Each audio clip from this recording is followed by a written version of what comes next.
You sweet, sweet, sweet the sugar cane. Boy, your loving is and tenderness. Good, better, bestie, we never let it rest. If love is a crime, then I will take the test. From east to the west to the best, make we look up, me look up. Sweet vibes, see in the room, make we look up. Zick it. Baby, hold on to me, you know I love it. Wicked. Goosebumps, darling, darling, goosebumps, darling, darling, goosebumps, darling, darling. Oh my God, goosebumps, darling, darling, goosebumps, darling, darling, goosebumps. Make we do it. Although you dey kill person if you want, you dey do to me, bang bang to the ceiling, left, right, everywhere. Right here, I feel this thing, baba. Say you love it when I cock it up down. When your body for me for long. Don't stop till you satisfy me. Don't stop till you satisfy me. Don't stop till you satisfy me. Don't stop till you satisfy me. Sweet vibes, make we look up, make we look up, make we do it. Sweet vibes, make we look up, make we look up, make we look up. Make we do it. Goosebumps, darling, darling, goosebumps, darling, darling, goosebumps, darling, darling. Oh my God, goosebumps, darling, darling, goosebumps, darling, darling, goosebumps. Make we do it, make we do it. Sweet vibes, make we do it, make we do it. Sweet vibes, make we do it. Make we look up, make we look up, make we look up. Make we do it. Sweet vibes. Make we look up, make we look up, make we look up. Make we do it. Need your woman gang in the building. Big up CCTV straight.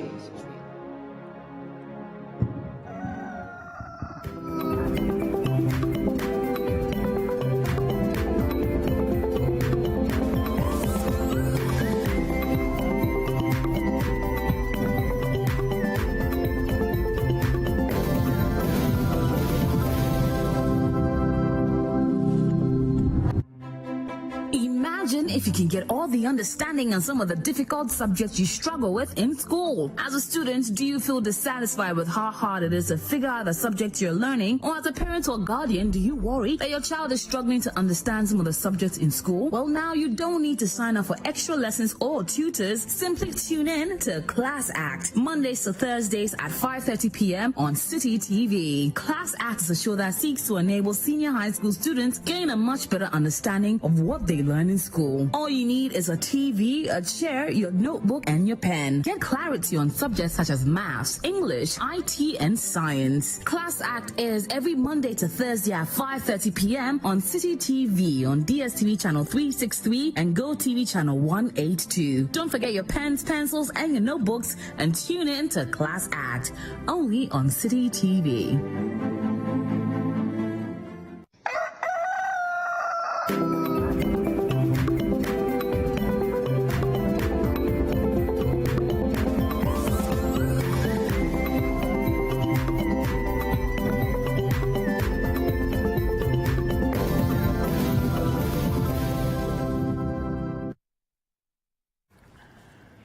Good morning. Welcome to Breakfast Daily. Beautiful, beautiful Monday morning, and greetings to you from wherever you find yourself in the world. This is Breakfast Daily. My name is David Kwekusechi. And I am Dziffa and we hope that your week has started off well. We are so thankful that you can join us. Don't forget that it is an interactive show. We want to hear from you. So use the hashtag Breakfast Daily to join the conversation. Yes, and we have a WhatsApp line as well. It's +233 550 585832.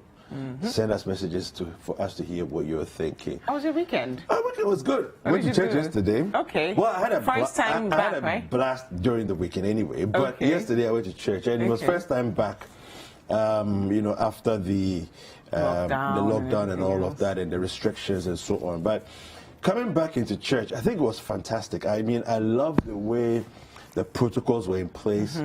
There was a minimum. I mean, I was trying to do a visual measurement, you know, but there's a minimum of 2 meters between people. Wow. And like in front of you and besides you, you know. And then even the protocols, for example, for exiting the building, right? Because when you're coming in, they are guiding you, right? They're ushering you one by one. And when you're leaving, but when you're leaving, people leave typically in a crowd, right? But even that one, what they've done is that some seats are supposed to leave through the right doors, other seats are supposed to leave through the left doors. You know, just to minimize the whole thing of people crowding and all of that. And I think this is brilliant. You know, so and everybody was in a face mask. Everyone. Every single person. That's good. The only people that were in the building that were not in face masks were those who were singing and then the preacher. Otherwise, everybody on the floor was in a face mask. How many people were in the building? I would have to estimate that. Over 100? Yes. But it's a huge building, so it's not a small place. Yeah. I had a great weekend. I've been walking around Legon campus Saturdays and Sundays, and it's so peaceful. Legon campus is one of the most idyllic places in Ghana. Yeah. Gorgeous really place. peaceful. Yes. But you guys, let us know how your weekend was. Did you go to church for the first time? We want to know how the experience was like for you, or did you work out? What did you do this weekend? The hashtag is Breakfast Daily, and the WhatsApp line is 055-058-5832. Yes, every morning we start the show off with a quote of the day. So let's take a look at our quote for today. And it comes from John Wooden. And he says, "Don't let what you cannot do interfere with what you can do." Don't let what you cannot do interfere with what you can do.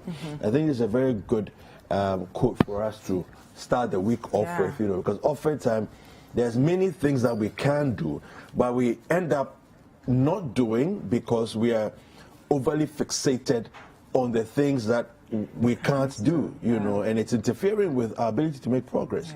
And I think that a lot of the times, I mean, I, for one of the struggles that I've had all my life really is writing, you know, and I speak and it's easy, but writing is a challenge, you know, and I've always sort of I'm always overthinking it, you know, and so now instead of say, okay, I'm struggling with writing the book, why don't I just start writing articles, little short articles, you know, which to me in my mind is easier, you know, so I've started doing that. You know? And I think the key is to actually start small. So figure out what you can do within the thing that you think you cannot do. So you can write a book. But then if you can write small, short articles or stories, eventually you can compile and then that all of that into a book. And I have to say that me too, working out, it's not my thing, has never been my thing.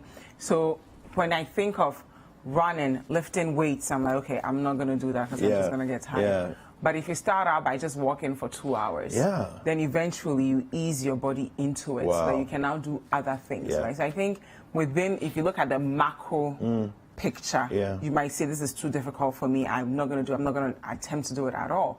But if you say, what are the tiny little things I can do within that bigger picture, then before you know it, it's all added up. So yesterday evening, the president came back to us and his 50th update on since the whole coronavirus pandemic started. And I think we're going to take a look at what he said. Let's do that. We'll come back and then we'll have a conversation about that. Our health workers will forever be in our debt for the dedication they have put in to ensure these impressive statistics. We can help them even further by continuing to adhere to the social distancing and hygiene protocols we have instituted to stem the tide of infections. I've been encouraged by the results of a recent survey conducted by the Ghana Health Service into the use of face masks at selected locations in Accra in the month of August. It revealed that the overall intention to use face masks at the sites surveyed was very high, with 82% of persons surveyed possessing a mask. I believe we can do even more and better and reach 100%. However, the same survey demonstrated that only 44.3% of those who have the mask use them correctly. I urge each and every one of us to wear our masks and do so correctly anytime we leave our homes. It is the new normal requirement of our daily existence until the virus disappears. Our phased approach towards returning our lives to normal through the strategic, controlled, progressive, and safe easing of restrictions will thus continue. Most final year university students have already completed their examinations, and by 18 September, SHS3 and JHS3 students would have finished their respective final examinations of WACC and BECE. As a result of reports I have recently received that some final year JHS students were going hungry in complying with COVID-19 protocols, I've just instructed the Minister for Gender, Children and Social Protection to begin preparations to ensure that as from 24th August up to 18 September, all 584,000 final year JHS students and 146,000 staff, both in public and private schools, be given one hot meal a day. This is to ensure full observance of the COVID-19 safety protocols. Through online learning portals, almost all continuing students in our universities have completed their studies for the academic year. The exceptions are the University of Cape Coast, the University of Health and Allied Sciences, technical universities, and some other colleges. After extensive stakeholder consultations, the decision has been taken for continuing students in these tertiary institutions to return to school on 24th August to finish their academic year. Just as was done for final year students who returned to school, government through the Ministry of Education and the Ghana Education Service will ensure that all these tertiary institutions are disinfected. Universities will be equipped with the necessary personal protective equipment, and those with their own hospitals and clinics will have isolation centers to deal with any positive cases. All other institutions without their own clinics and hospitals will be mapped to health facilities. There will be no mass gatherings and no sporting activities. Religious activities under the new protocols will be permitted. Social distancing and the wearing of face masks must become the norm on campus. The Ministry of Education continues to engage the Ghana Education Service and all relevant stakeholders to conclude discussions on the modalities surrounding the opening of our pre-tertiary schools. I will communicate in due course the decisions that will be reached from these consultations.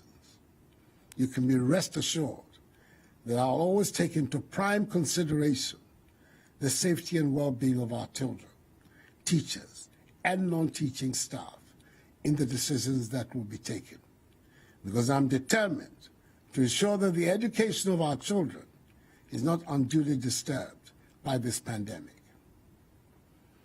I know many still ask whether our borders, especially our international airport, Kotoka International Airport, will be open. Under my instructions, the Ministry of Aviation, the Ghana Civil Aviation Authority, and the Ghana Airports Company Limited have been working with the Ministry of Health and its agencies to ascertain our readiness to reopen our airport. I want to ensure that we are in a position to test every single passenger that arrives in the country to avoid the spread of the virus. The outcome of that exercise will show us the way and determine when we can reopen our border by air. I'm hoping that by God's grace, we'll be ready to do so by the 1st of September. Until further notice, our borders by air, land, and sea remain closed to human traffic. For Ghana residents stranded abroad, special dispensation will be continue to be given for their evacuation back to Ghana, where they will be subjected to the mandatory quarantine and safety protocols. Beaches, pubs, cinemas, and nightclubs are still to remain closed until further notice. The limit on the number of persons who can attend conferences, workshops, and award events has now been lifted, subject to the maintenance of social distancing amongst participants, fresh air ventilation of the premises, and a 2-hour limit for each session. I know that the pandemic has adversely affected many lives and livelihoods. It is for this reason the government has implemented several measures, such as free water and electricity, and funding to support small businesses, and tax relief, amongst others, to cushion the effect of the pandemic. We are not providing freebies. We're providing critical help to households, families, and businesses in the midst of this pandemic because we care. It is my conviction that in times of crises, it is the duty of a responsible and sensitive government to protect the population and provide relief. Fellow Ghanaians, let us remember at all times that the phased opening up of our country continues to put an obligation and responsibility on each one of us to remain vigilant and respect the enhanced hygiene, mask wearing, and social distancing protocols that have become part and parcel of our daily routine. They are proving to be effective, so let us employ them wholeheartedly. That is the way we can restore as quickly as possible the blessings of normalcy for which we all yearn. There is no room for complacency. We must be very much on our guard because some countries have experienced spikes after recording major achievements in containing the spread of the virus. We should not go down that road. Social distancing, enhanced hygiene, and wearing of masks are obligatory for each one of us. Enuanom, mesrɛ mo, nhyehyɛ a yɛayɛ ɛfa mask no ho, mundi so. Sɛ wofiri fie a, hyɛ mask no. Ɛno na ɛbɛbɔ yɛn ho ban, ama yɛtumi apam yareɛ yi ɛfiri yɛn man mu. Anyɛ me mɛ, mempa nyɛfae, gbagye ano ne wɔto, ɛha mask ɛ, nyɛ yi ano. No ni ba wawo, ni wonye, wɔhwɛ helane, kɛgye wɔ man nani. Game, ni nye ye homowo, ni hanye fe, afio, afi. Fellow Ghanaians, the remarkable nature of us, the Ghanaian people, the first colonized people in sub-Saharan Africa, to gain their freedom and independence from foreign rule, is manifesting itself again. In the midst of the pandemic, we've been able to compile a voters register, arguably the most credible voter register in our history. Our democratic institutions continue to function effectively. There continues to be vigorous public debate on issues of public policy. Respect for the rule of law continues to be central to our governance. Our economy, despite the severe shocks of the pandemic, is proving to be resilient and is poised for rapid recovery. Our agriculture is performing so that despite the disruptions of the pandemic, food is still abundant in our markets, and the virus itself is being fought systematically. Indeed, a stronger, healthier Ghana is being built before our very eyes, and the great majority of Ghanaians can see it.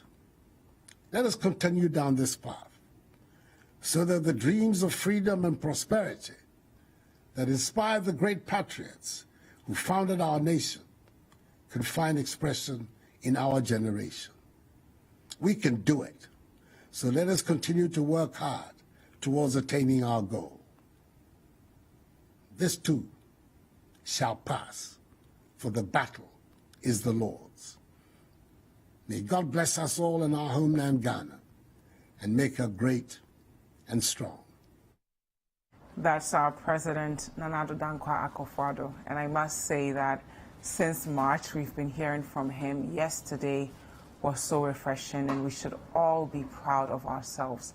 For the first time ever, we got to find out exactly how many tests we have conducted, right? And in 5 months, we are almost at 500,000 tests. We also found out that certain regions were not recording any more cases of coronavirus, which is something that we should all clap and celebrate. And we also found out yesterday that the cases were now dropping. I remember the early days of March, April, May, where we'll hear from the president and we'll get updates on increase in cases, more people dying, every region recording a case, and all of us feeling helpless, not knowing what's going to happen. We've seen developed countries that are well-resourced crumble because their leaders took this pandemic for granted. The people didn't comply by the protocols, and they decided to just play politics with it. But in Ghana, we did the exact opposite. We started out by praying. We started out by telling each other that we have to all get on board. And 5 months later, we are getting to a point where continuing students in our tertiary institutions can now go back to school, finish their degrees, be globally competitive. Life is getting back to normal. And I think before we even get into the nitty-gritties of the presentation last night, we all need to take a moment to celebrate this big success that we dealt with a pandemic earlier this year, and we've been able to overcome all the challenges that came with that pandemic. Yeah, absolutely. I think that for me, one of the important highlights from the recovery figures and so on in the management of the pandemic that came up with yesterday was the fact that now the results are ready within 48 hours. And I think it's a very important place because weeks ago, like he said, it would take a long time to get the results. And there was a point in time where we actually even ran out of reagents within the system. But I'm glad that we are getting results out every 48 hours, because that is absolutely key, to managing this thing. If imagine you've gone to do your test, and let's say you're positive, but you don't know, right? You're moving around for what, 2 weeks, 3 weeks, 4 weeks, however long it takes for the result to come, only for them to come and tell you that, oh, you're positive. But maybe you're asymptomatic and you're just walking around spreading. So I think it's important, and for me, that's one of the big wins, coming from this update for us, I think. And I think one of the things we should do before the year ends is actually name all our health workers, all our researchers, all our scientists, because they've shown us that we may not have the resources that other countries have. Yeah. We may not have the financial muscle that they have, but we have the human capital that they can't even boast of. We heard stories in the early days of coronavirus of health workers quitting in the United States, saying, I'm not trying to expose myself to coronavirus. I'm going to quit this job. Ghanaian health workers, under-resourced, underpaid, overworked, they had absolutely no reason to continue sacrificing their lives for us. But every single day, they went to work, they exposed themselves, and they committed to helping us overcome this. I think they've been our soldiers. They've continued on with the fight, even when we've been frustrations. We've given them a lot of frustrations by not complying by the protocols.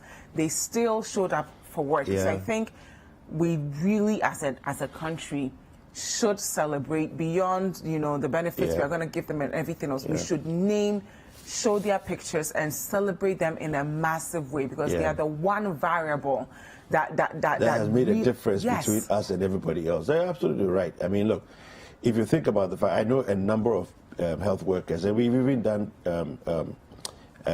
interviews with some of them where they didn't have at the time they were going in to the adequate PPEs, but they're like, you know what, the person is ill. what am I supposed to do? You know, and then you just go and deal with it, you knowing very well that this could be a positive case, you know, and just go in and engage, you know, almost throwing caution to the wind as far as their own health is concerned. And I think that that's the attitude that all of us as Ghanaians need to attach to our work. You know, the effort, the mindset of giving everything, giving the last drop of blood, giving 120% every single time. I think it's a very important thing, you know. And I'm happy that also the president is not necessarily rushing to open borders, you know, because I thought by now there must be a lot of pressure for him to open our borders, you know. But he's still holding it, you know, and saying, listen, hold it a little bit longer, maybe in a couple of weeks. Things are getting better. Things are looking good. Okay, now our numbers have dropped from the 3,000s in 2,847. I mean, this is brilliant, you know, the active cases. So all in all, as far as I'm concerned, the management has been really good. At the point we looked as if we were challenged, you know, and all of that. But we've surmounted all those things, and by the grace of God, we find ourselves where we are. Things are looking positive, and I'm happy about that. And final year JHS students will get to one full meal, which is important. I think it's so important. It's a great you know, thing to do. But with the whole reopening of the border situation, he did mention that the country is capable of testing anyone who comes in. And my question was, who is going to bear that cost? Because we're in a country where we don't have enough internally generated revenue. So whilst all these things are great, what will be the future implications of all this debt that we are accumulating? I don't know if we will do something like, if you want to travel, we will add that cost to your fare, so that. So I'm looking forward to, you know, some more details, you know, what's going to happen to the pre-tertiary students as well. If we are now able to board our trotros without social distancing, then perhaps they should also be allowed to go back to school and, you know, finish up. Yeah. Well, we have a lot more coming for you in the show. News reviews up next, but we have cooking segment, we have nutrition, and all of that coming up next. So don't go anywhere. This is Breakfast Daily. My name is David Kwekusichi. And I am Dziffa Ametam. We will be right back.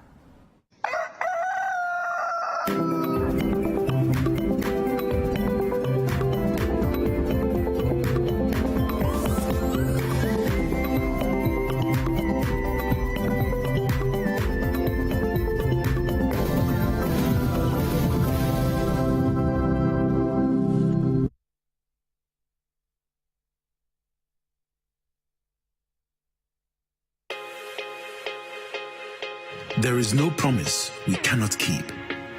There is no commitment we cannot honor. There is no delivery we cannot guarantee. There is only one Bethel Logistics Company Limited, a licensed international freight forwarding and clearing agent, a trusted global brand with an extensive network for the movement of air freight and ocean freight worldwide. We are the trusted name for road freight into Western and Northern Africa. We are fully accredited by Ghana Customs and Excise. We cater for all your freight forwarding, customs clearing and forwarding, cross trades, inland transportation, internal cargo tracking systems, customer freight costing and consultancy, cold chain logistics management, logistics and warehousing, quality inspection, and much more. In Accra, Tema and Takrady, we are always available to ensure easy movement of cargo countrywide. Call us on 0204 528 900 or 0244 707 859. Email info@bethellogistics.com. Locate us in Accra at North Ridge, adjacent Accra Girls High School, or in Tema at Community 4, or in Takrady on the second floor of the GCB building. Website bethellogistics.com. Bethelog, experts in shipping logistics.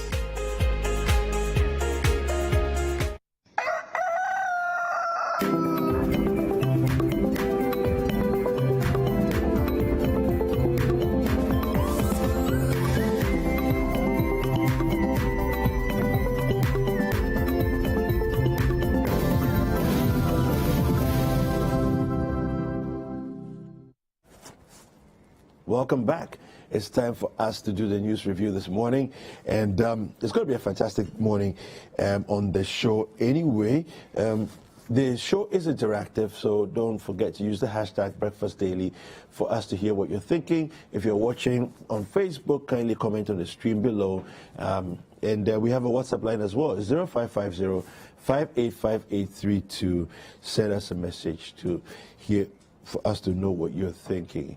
I have the dailies here. I'm going to go through them, the headlines, and then we'll do some online stories. My guests are already seated, and I'll introduce them to you, and we'll have a conversation. So on the front page of the Daily Graphic, we have on COVID-19 restrictions, normal life in sight. Airport hopefully open September 1. Adhere to social distancing rule. President congratulates EC. Parliament approves 5 mineral royalty agreements. India makes inroads into COVID-19 vaccine. 3 clinical trials underway, says the High Commissioner to Ghana.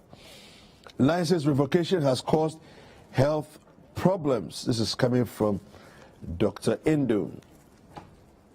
On the front page of the Ghanaian Times, we have Ghana winning COVID-19 battle. President declares as he further eases restrictions, land, sea borders remain closed. 1 hot meal a day for JHS, SHS students. Consultations ongoing on reopening of pre-tertiary schools.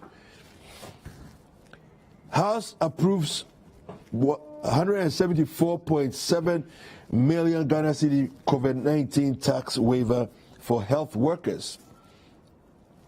Fire renders 600 slum dwellers homeless at Shiashi as another guts 4 shops in Takrade. MSWR Zoom Lion present pickups to Interior Ministry. On the front page of the Chronicle, Zongo Development Fund CEO did not breach procurement rules. This is coming from the PPA. Issue-based debate thrown overboard. Babies with sharp teeth out on the loose. Okay. Chief Azoka incites NDC youth against MPP. I'll reinstate all abandoned contracts if I win. This is coming from John Dramani Mahama. On the front page of the Finder, 33.44 million Ghana cedi fraud hits banks. Staff responsible for 94% of suppression of cash and deposits. Pastor urges MPP to replace Carlos Ahinkra as MP candidate. 10 million Ghana cedi weighbridge commission to protect roads. We will ensure customers and small enterprises stay in business. This is coming from the CBG MD. Smear campaign against Upon Nkrumah over Papano joke. All right, let's do some online stories. And on citynewsroom.com, NIA revises dates for Ghana card mop-up registration in Greater Accra and other regions. COVID-19, all backlog samples cleared as active cases reduced to 1,847. This is from the president. Akufo-Addo condemns violence recorded during voter registration exercise. New voters register, the most credible in Ghana's history. UCC, technical universities, others to reopen on August 24th for continuing students. And on citybusinessnews.com, monitoring system needed to curb destruction of cocoa trees. This is coming from the Farmers Association. 33.44 million Ghana cedis lost in banking sector fraud. This is from the BOG report. PIAC urges government to stick to chosen oil-funded projects. Garage operators unhappy with implementation of ban on salvaged cars. Blue Ocean Investments, GTPCWU, signed agreement to forestall agitations in oil and gas sector. And on My Joy Online, professional Jeremiahs had their pessimistic visions regarding voters' registration dashed. This is from the president. And on BBC.com, Africa Live, we have South Sudan attack victims buried in mass graves. So for more news, kindly visit citynewsroom.com. And for more business news, kindly visit citybusinessnews.com. So welcome back. My guests are seated here. I have Elvis Daku, who is the editor of the Finder newspaper. Good morning, Elvis. Good morning. How are you? Not bad. How's the weekend? Not bad. As I always say, Saturdays are my only days. Sundays are a full working day for me in the office. Yeah. So yesterday I was in the office. All right. Fantastic. Right. Yeah. Let me introduce my other guest to you as well.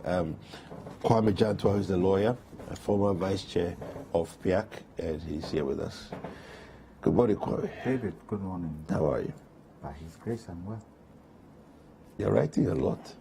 I'm just looking through some of the things that we are going to discuss. You know, we lawyer people, we like writing, so as Elvis only goes by his iPad, his phone, we like writing. Yeah. So, all right. forgive us. Everything's on the phone. No, it's fine. Let's get into the stories now. I want to read the first one to you. We're just basically going to discuss the easing of restrictions and the details in there. Let me start with the first two stories here. So, Nanado eyes September 1 for reopening of air borders. Okay. The President Nanado Dankwa Akufo-Addo says the government needs to be able to ensure every prospective entrant into Ghana by air is tested on arrival before Ghana's borders by air are reopened. In his address to the nation on Sunday evening, he penciled down September 1, 2020 as a potential date for the reopening of Ghana's borders by air. I want to be sure, and I quote, we are in a position to test every single passenger that arrives in the country to avoid the spread of the virus. The outcome of that exercise will show us the way and determine when we can reopen our borders by air. I'm hoping by God's grace that we'll be ready to do so by September 1, the President said. He noted that the Ministry of Aviation, the Ghana Civil Aviation Authority, the Ghana Airports Company Limited have been working with the Ministry of Health and its agencies to ascertain our readiness to reopen our borders. Let me go to another story here quickly so we can discuss the whole thing together. Final year JHS students to get hot meals each day. This is again from the President from his speech last night. All 584,000 final year junior high school students across the country are to receive one hot meal each day. Staff of the school are also expected to be provided with the meals daily. The President announced this whilst addressing the nation on Sunday, August 16, 2020. According to the President, the decision stems from complaints from students about going hungry in an attempt to fully comply with COVID-19 preventative protocols. As a result of reports, and I quote, I have received that some final year JHS students are going hungry in complying with COVID-19 protocols, I have just instructed the Minister for Gender and Social Protection to begin preparations to ensure that as from 24th August to 18th September, all 584,000 final year JHS students and 146,000 staff, both in public and private schools, be given one hot meal a day. This is to ensure full observation of COVID-19 safety protocols. Let me start with you, lawyer. So the easing of restrictions, slowly, we are making it a bit more relaxed and opening up and giving, sort of returning the country back to a certain sense of, normalcy. What do you make of the air border situation, and then also comment on the GHS students and... Good morning, David. Good morning, Elvis. Good morning to our viewers. I think the opening of borders is directly related to how quickly we bring down the active cases. And I don't think we could open the borders if those active cases and infections are going up. So it's heavily related to making sure that these cases are brought down. And from what the President indicated yesterday, it looks as if we are in a situation where gradually these cases are coming down. And so he indicated that he's looking at September 1st to open the air borders, not the land borders. Now, the one thing I wondered was that, okay, if the borders are open in terms of people traveling and people coming in, the quarantine protocol, will that still be for 14 days after you're tested? Or would we do it, and somebody also said to me that it's going to be a shorter period to get results once they test. So in his address, maybe you can because maybe in his address yesterday he mentioned 48 hours. It's the current regime now. They are able to turn the test around in 48 hours, which means that if they're going to ease restrictions on the air borders, then likely when they test somebody, the quarantine period would not necessarily need to be that long, because we are actually testing you on arrival, and within 48 hours you will have your test. So maybe the quarantine may be just a couple of days. I'm not sure. Okay. So the question then that should be asked, when you look at some countries, they have banned people coming in from areas where COVID is rife. If certain countries like America, UK, COVID is rife, should we go down that route as an additional measure to make sure that the figures we don't get a second spike of the figures? Should we look at that? And if we do look at that, how will this whole thing be couched? Because, as I said initially, it's got to do with the active cases, and it's got to do with infections. And so, in as much as, yes, we want to open the borders, we should also look at other protocols that can stop the virus, the virus coming back. And so, I think it's a good thing if we're going to be able to manage and test it within 48 hours. That's good, because I was worried. So I go to a conference in South Africa, I might be quarantined there for a number of days. I come back, I'm quarantined here for a number of days, and it could last for a month. And for people who are doing their own thing and working, that can be a challenge. So it's a good thing if we can make sure that we put the necessary protocols in place. The one thing that surprised me was, I think the president did indicate, they did a survey of people wearing masks. Yeah. And it turned out that in Greater Accra, people had masks, but only 44 point something were percent wearing them. were wearing them. And that's true. That is frightening. That is frightening, because if the figures in terms of the active cases and infections can rise again, then we also have a responsibility as citizens of this country to make sure that we do wear our masks.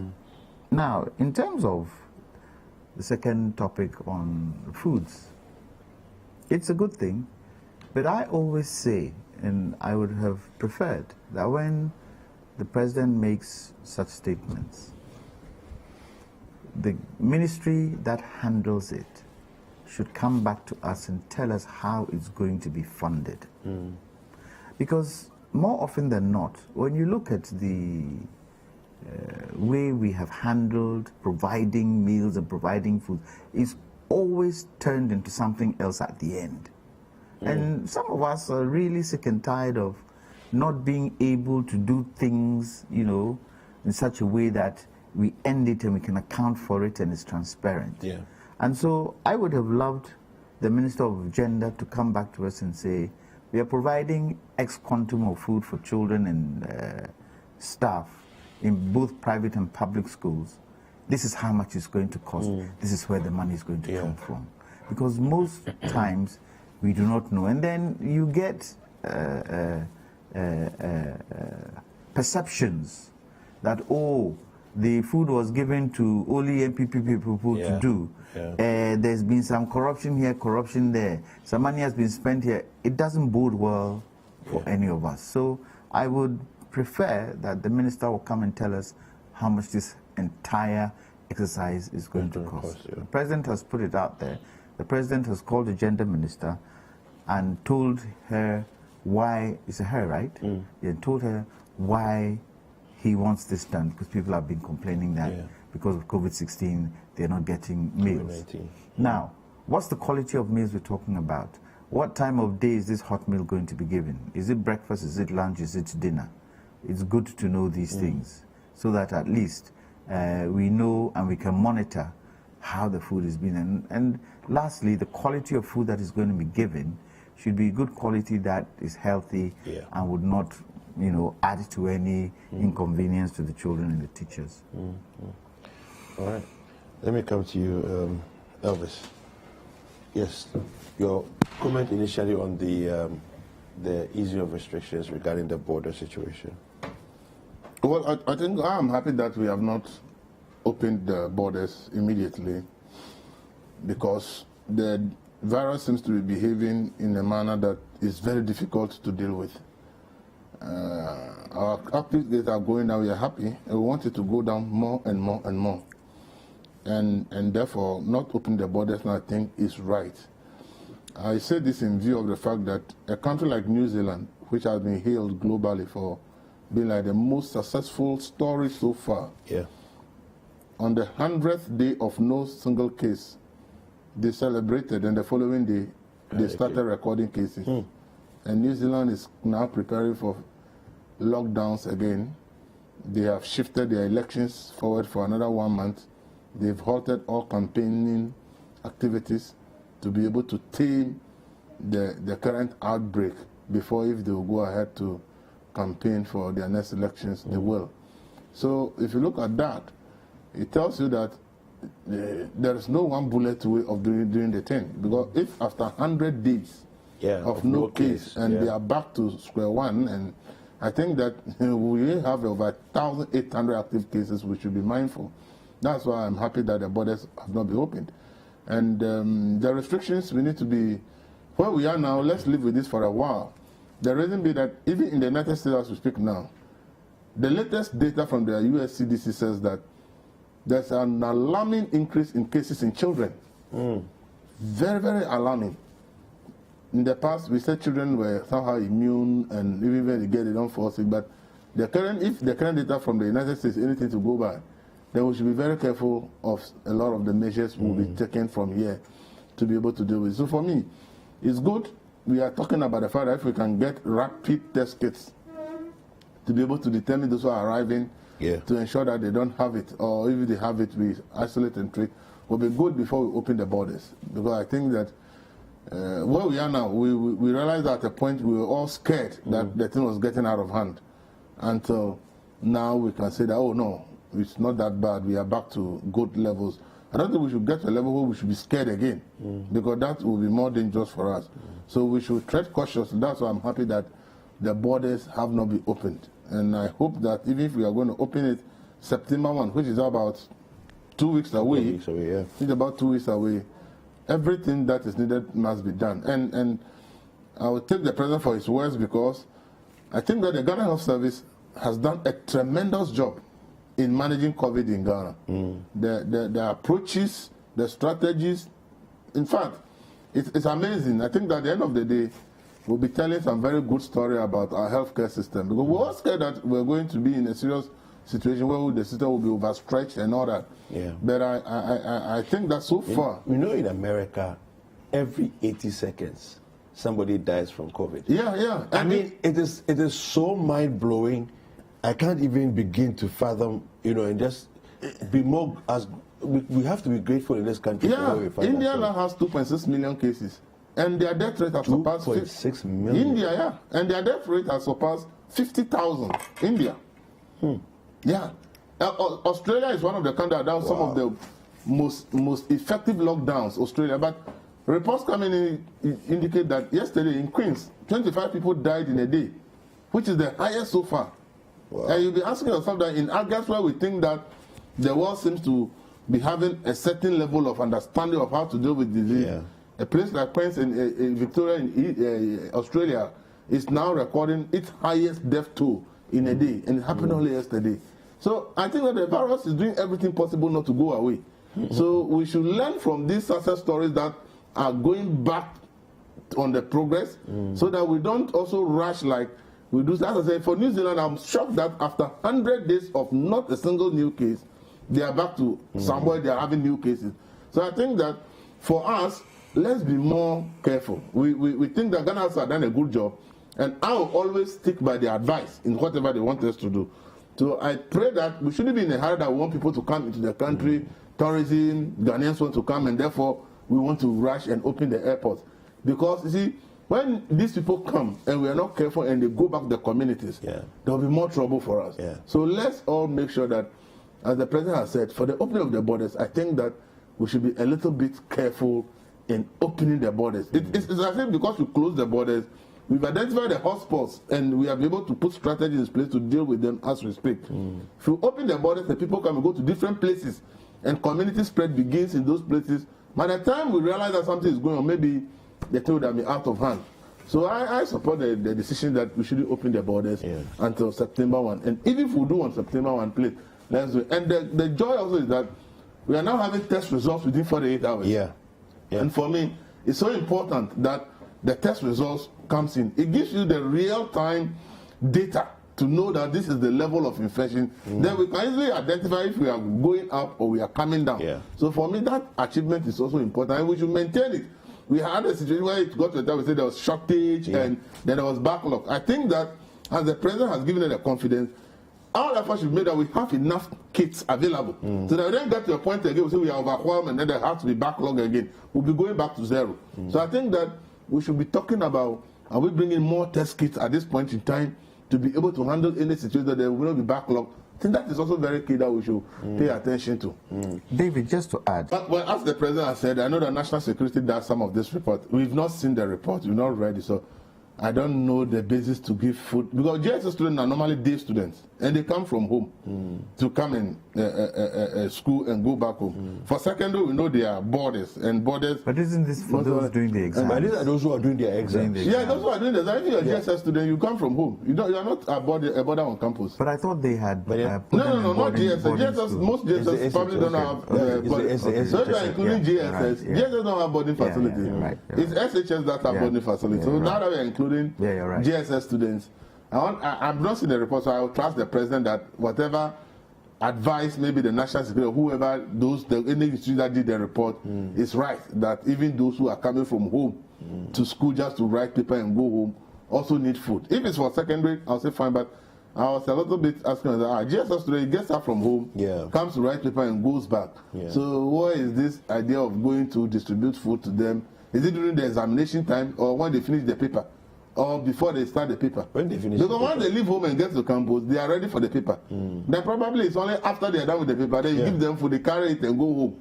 So that plays a little bit, in fact, that's a little bit fun for me that we want to give food to a student who gets up from home, comes to write paper and goes back. For this one, they are on campus, so if you give to them, fine. But for GSS, I thought that we could have. See, as Dziffa was saying earlier, we are compiling bills. Money is what we are talking about. And at the end of the day, it is the same state that has to look for resources. You see? And we complain about borrowing. If we make all these expenses, at the end of the day, if the local resources are not enough, we have to borrow. And we are told that compensations alone, in terms of salaries and everything, and if you put those two together, and interest on our loans, you put it together, it has consumed the domestic revenue alone. So any other expenses, where does it come from? When you have a higher deficit, what it means that you borrow more. So I think that some of this is the few ones that we can limit. Let's limit it and then save some small money so that our deficit does not go beyond a certain level. How would you have approached this if you were the president, when you hear that some people, and you hear it maybe a few times, that some GHS students are complaining that because of the protocols in place, they're going I haven't seen the report, because as I said, the person gets up from home. I expect the person leaving home not empty stomach. Goes to sit by paper for 2 hours. I know a lot of people buy food. No, that's not, it's examination time. It's not a normal school hours where they are spending like 6 hours in school. Okay. This one is their examination. Sometimes you prepare, we have already examined. We prepare at home. We go to the campus, maybe 30 minutes in the paper. 1-2 hours you finish the paper, you are going back home. Okay. That's about one area that I think we have not paid attention to, rather than I wish the president had paid attention to, is support for border communities. You see, most people on the borders live on crossing the border to the other country to do some business, to be able to make a living. We have closed these borders as far back as March to today. A lot of people in border communities have lost their source of livelihood. So I was rather expect the president to actually make certain provision for district assemblies in border communities. We'll delve a little more into some of the things that are in his update. Okay, when we come back after this short break, Lawyer Kwame Janto also wanted to make a point there. So we'll come back and we'll continue and delve in a little bit more into the update 15 from the president. Don't go away. We'll be right back.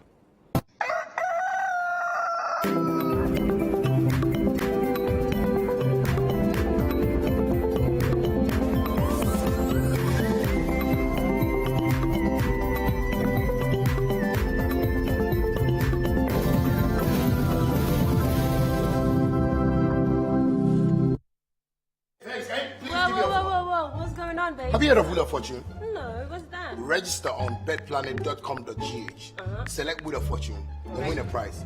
What? Wait, I'm just gonna win a prize because I'm new? Yes, but to win a prize, you only deposit 10 Ghana cedi. Before I win, I have to pay?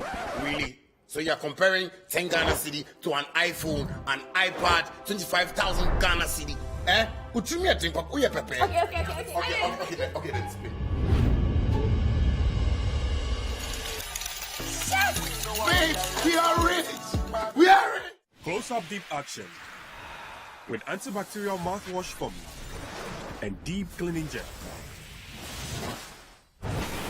Close-up deep action. Enjoy long-lasting fresh breath.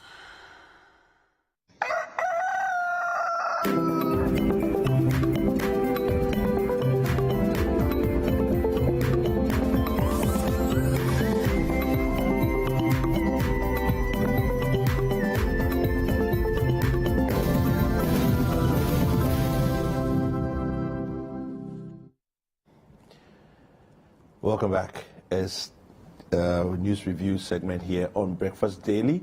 My name is David Kwekusechi, and the show is interactive. Kindly use the hashtag Breakfast Daily for us to hear what you're thinking. My guests are seated in studio, Elvis Dako of the Final Newspaper, and then Lawyer Kwame Janto. Kwame wanted to give us a a comment on what we're discussing. We'll go to him and let him continue. Yes. The president indicated that he had heard with regards to the students not getting food because of COVID protocols. Was there any investigation done? Yeah, or was it only worked on hearsay? That's what Elvis was saying, that usually National Security does reports on these kind of things, and so he hasn't seen any report or read it. So yeah, so sure. I would have expected that an investigation was done into it, which would now outline how these things could be done and pinpointed where the actual challenge is. But if the National Security is supposed to do a report, I expected at least the president would have said so. So let's see how that goes. But let's be mindful.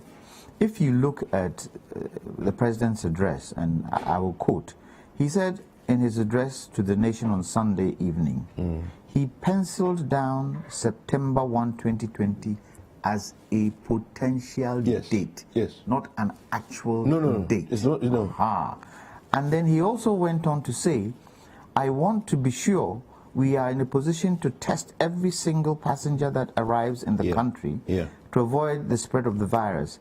The outcome of that exercise will show us the way and determine when we can reopen our border by air. So it is not written in stone that 1st September would be the date. It depends on these things happening. And I think they are going to do, this is a simulation exercise to see, to see how these things can work out. And based on that simulation, we will decide. So it could happen that the air border might not be open on September 1st. Yeah, it's true, it's possible. So let's be very mindful of how we go out and talk about September 1st, because it's based on certain things being in place before we can open the air borders. And if I may add, even if it's opened and our case count is still at 1,800, 1,500, investors and people from many countries can come to Ghana, because many countries have issued travel directives to their citizens and have listed countries where their citizens cannot visit because they think the rate of infection in those countries are. And Ghana is one of the countries that have listed that people shouldn't visit. Ghana is part of country they are asking people not to visit. So it's important that once we even open the airport, the coming of foreigners will largely depend on how drastic we are able to reduce the active cases and how aggressive we test to be able to establish that we have got it. Then those countries can lift us and say, you can now visit Ghana. Germany, for instance, I'm told that if you visit a country that is on the blacklist and you get COVID, you pay for the entire cost of your treatment because they've warned you not to go. So if you go and you get it, you pay for everything. So countries have restrictions in place on their citizens based on country. So if we really want the economy to revive because of these visits and business trips and conferences, then aggressive testing and reducing the active cases to be lower than what it is now are key, and we need to work at that. But David, I think as a continent, we should actually look at how in Africa we haven't had an explosion of COVID. I think it's very important. Because when you compare what is happening in America, when you compare what's happening in some European countries where they've got a spike, Africa doesn't seem to be going down that route. So what is it? Is it that we've done it well?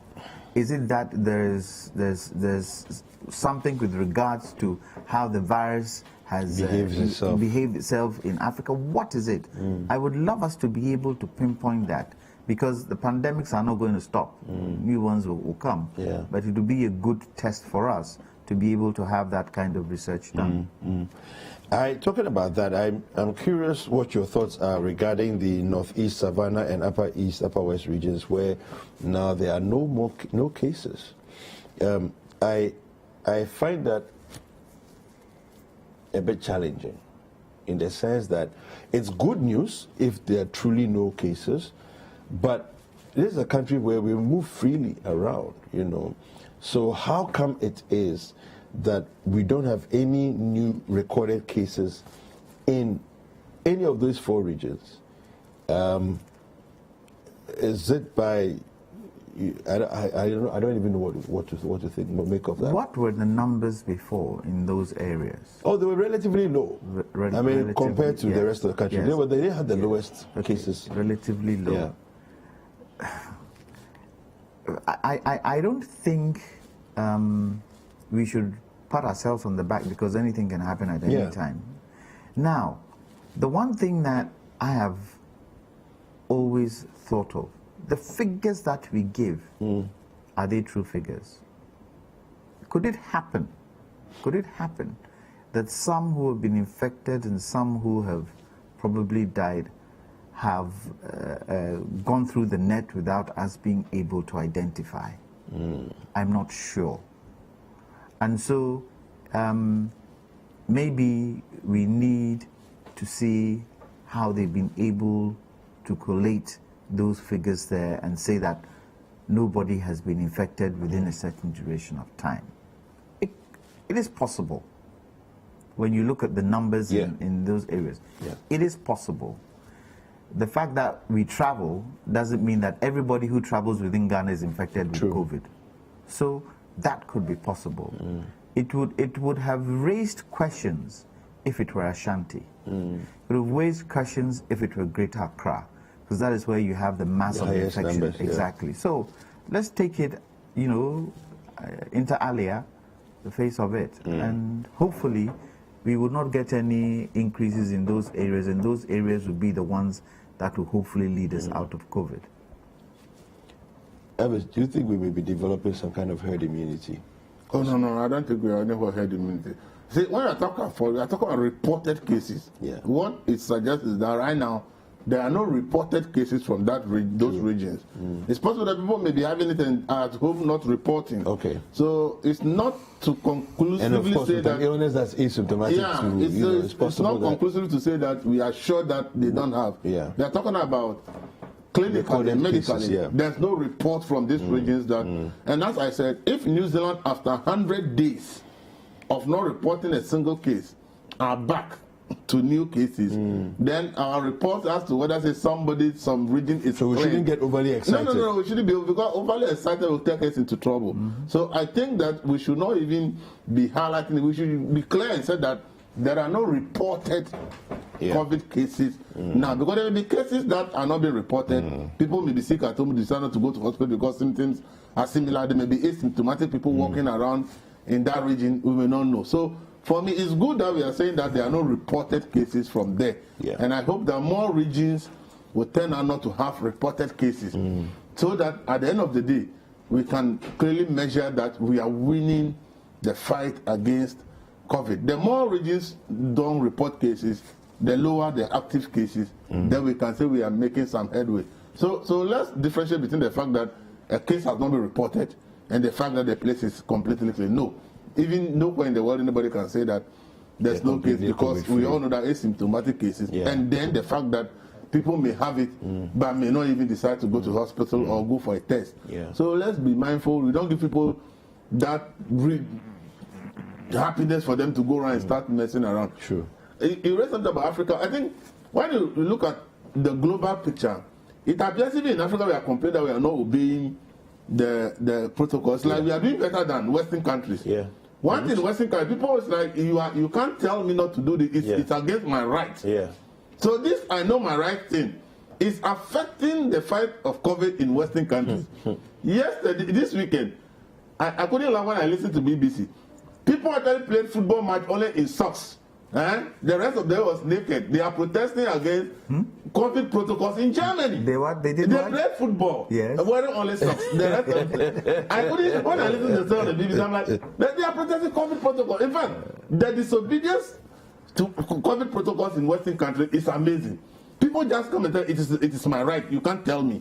America's whole problem is that people say, oh, beginning when they were being told to isolate, oh, forget it. It's my right. You can't tell me what to do. In Germany last week, there were two major protests, Düsseldorf and Munich. Large protests. What are they doing? They said the government has no right to tell them to wear masks. So I think that in Africa, despite everything, our obedience to these protocols, I think, is on the higher side compared to these Western countries. I think it's one of the reasons it's like in Africa, we are getting some better results. Seriously. Because when I read and what is happening in Western countries about obeying protocols in terms of COVID, I'm shocked that they could go to the side and say, it's my right, you can't tell me to wear a mask. Yeah. You can't tell me to stay home, it's my right, I'm going ridiculous. Out. Anyway. It's interesting. All right, let's make progress. We'll go and do the next story. A Japan royalties agreement. We're going to talk about that. The Parliament approves request to securitize royalties from gold mining. Let me just quickly read that story for us.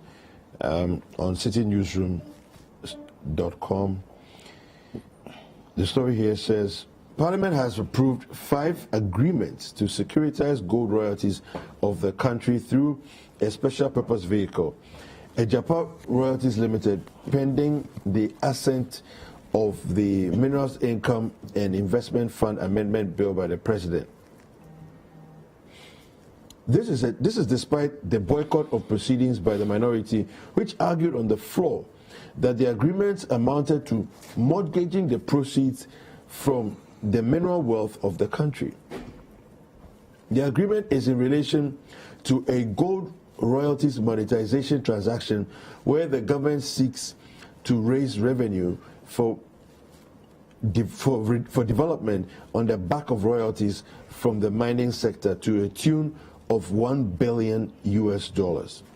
Member of Parliament for Yapei Kusogu, John Jenapo, expressing the minority's position on the matter, described the government's decision as unfortunate. What they are doing is to mortgage 75.6% of our mineral revenue going forward forever for this so-called Ejapa company. Mr. Speaker, the question is, if President Akufo-Addo, Ghana was your company, you were the board chairman, would you bring this document for us to approve?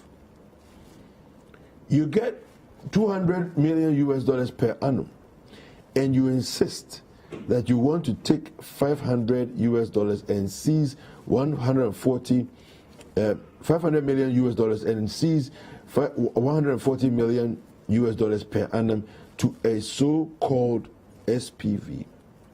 Mr. Speaker, this is unfortunate, and like the learned former Deputy Attorney General said, this transaction is opaque. Excuse me. It does not meet best practices. This transaction is inimical to this country. It is detrimental to the forward march of this country. It's another Ameri in the making, another PDS in the making. Elvis, what do you make of it? Well, as they said, the whole Ejapa thing is even new to me as a journalist. I have not seen the document. I don't know what it tends to achieve. I have not read it. So I asked myself, why, even after the passage of RTI law, we are still refusing to give information to the people of Ghana? This is something that you want to do.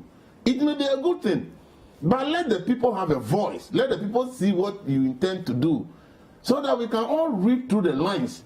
Because it's not available to the public, now it has become an argument between the minority and majority. That is not how we build a successful country. When you are seeking for funds to do a project and pay back later, and you are securitizing assets to do it, me, Elvis, if it is transparent and we see that this thing is beneficial, I don't have any problem. We securitize part of our oil, okay, to secure the CDB loan to build the Atuabo gas plant. Yeah. I can tell you that without Atuabo gas plant today, we will still have been in Dumso. Yeah. Because the contribution of the Atuabo gas plant to sustainable electricity production in this country is just immense. So when we securitize the oil for China to give us that money to be able to do it, today we can all say that it has been a very good and beneficial arrangement. So securitizing assets to get money up front to do something that you think is in the interest of the country and will help all of us, me personally, I don't have a problem.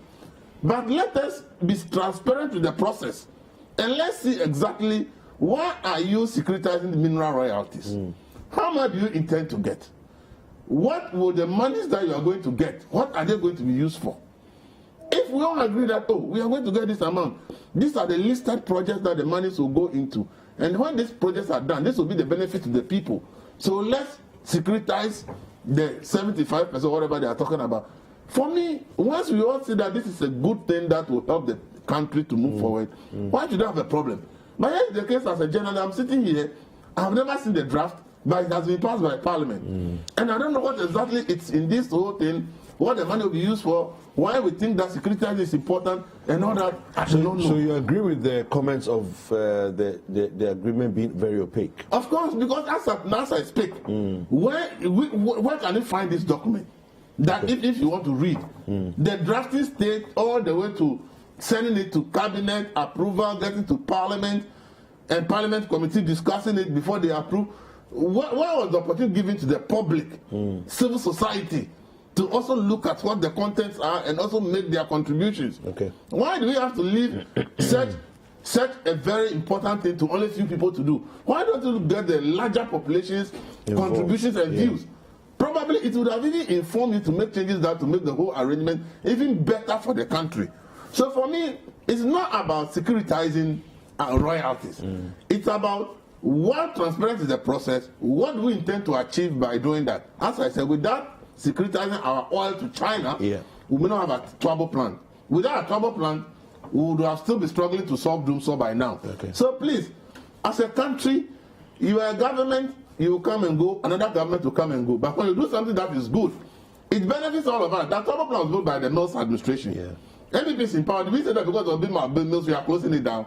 We can't, because it's so beneficial to all of us. It will not make any sense for you to tell me that. So the intention behind this might be good.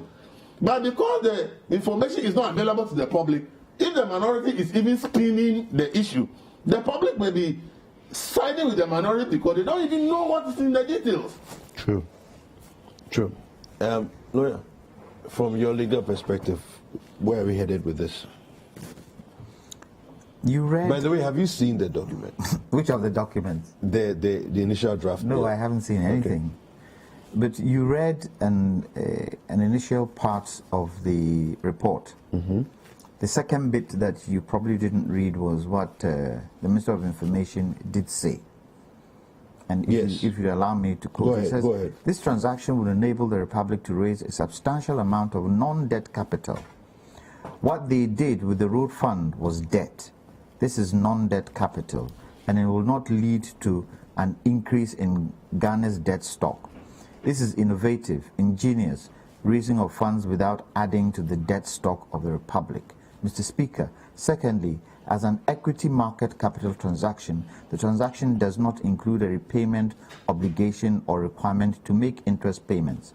What they did with the road fund was one of the most expensive transactions in terms of interest payment. So, David, if it's a good thing, yes, we need to bring our debt stock down. In bringing our debt stock down, is this government that has raised the debt stock. So yes, we need to bring it down. If this is a good thing, the most important thing for me is the transparency and accountability issues that go with it. Okay. For me, that's the first point of call. Now, the opposition is looking at the fact that we are mortgaging our gold royalties for the next number of years. I'm not sure whether they have given a time scale for the securitization of this. No, I don't think so. They refer to the fact that the president needs to assent to the Minerals Income and Investment Fund law that has been amended. Unfortunately, I haven't read that law, so I don't know what is in there. Whether it allows government to put up an SPV. Who are monitoring this SPV? And remember, in all of this, we haven't had the Bank of Ghana in there. Who is going to be monitoring and looking over this? Because you see, the gold minerals of this country is for all Ghanaians. It's not for a particular group of people. It's not for government. And we put government in place to make sure that they can handle our finances and our mineral resources, amongst other things, well. So if such a thing is going to be done, it is right to take everybody through it, because, you know, this is money that is owned by Ghanaians. Yeah. The other side of the story is that how have we handled our gold infrastructure in this country? The companies that come in, do we not see that sometimes they bypass our laws? And because they bypass our laws, we are not getting the kind of royalties in terms of percentages that we have to. But yeah, okay, yeah, I agree with you. I mean, but are they not bypassing the law with the acquiescence of duty bearers? So this is where we need to look at that first, because it could happen that if we were able to streamline the laws, if we were able to streamline our supervision, we might not need to do this. The other question, and I will use the oil industry as an example, oil revenues as an example. Today,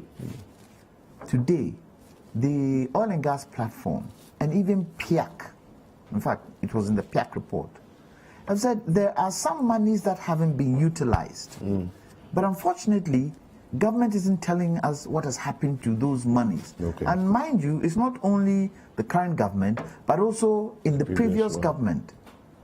And so if such a thing is going to be done, and we get monies in, they need to be able to tell us how those monies are going to be spent, what those monies are going to be spent on, and the accountability and transparency issues should be laid out.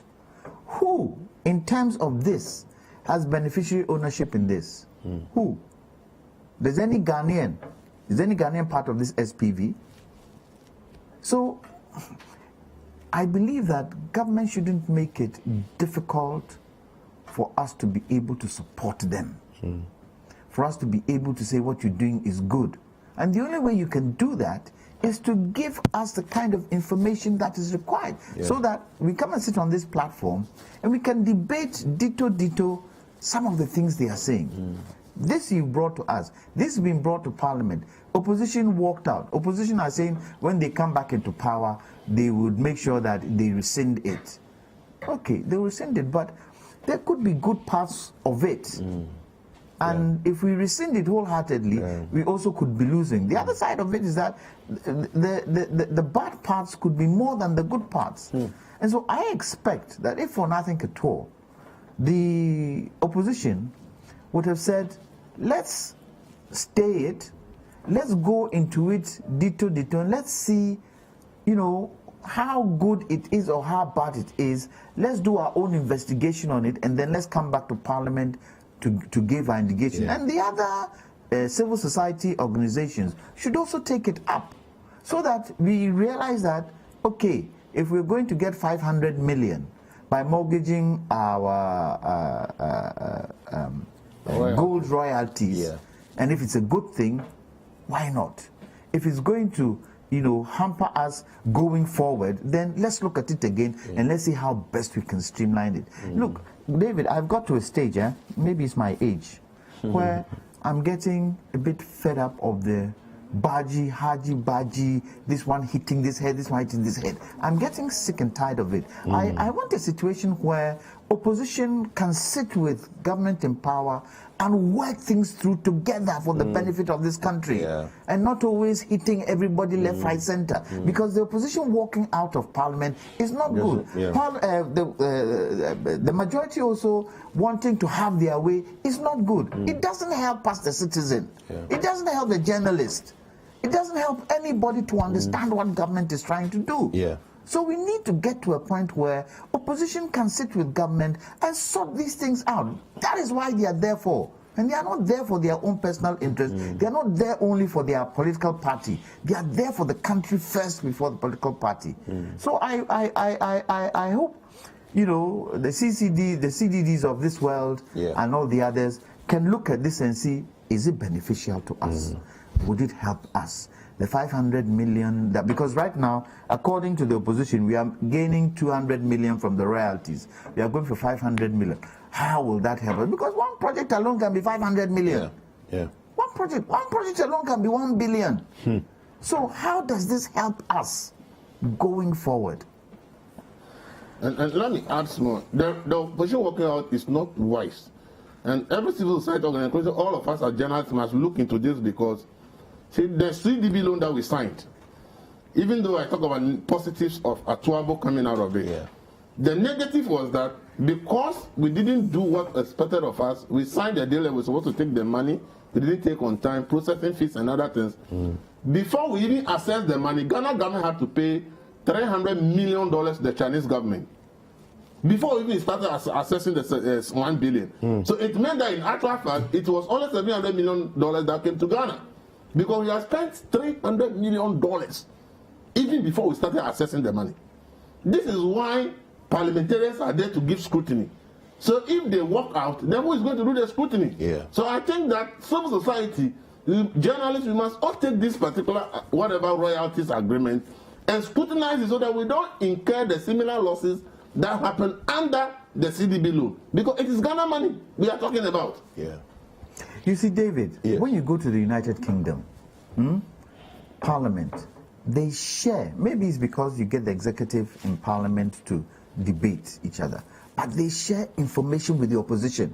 So at any given time, the opposition knows what is going on. So that when a new government comes into power, the opposition comes into power, they have an idea. You're not in the dark. Exactly. They have an idea of what the country's debt is. We wait for another party to come into power and now discovering it and finding it, and then it throws out of gear what the plans are to go forward. It has to stop. You know, the whole governance system has to change. It is something that we need to look at today going forward. If it's an SVP, which law? Who are the partners? Exactly. Who are the people behind the SVP? Who is going to benefit? Who's going to benefit? All right.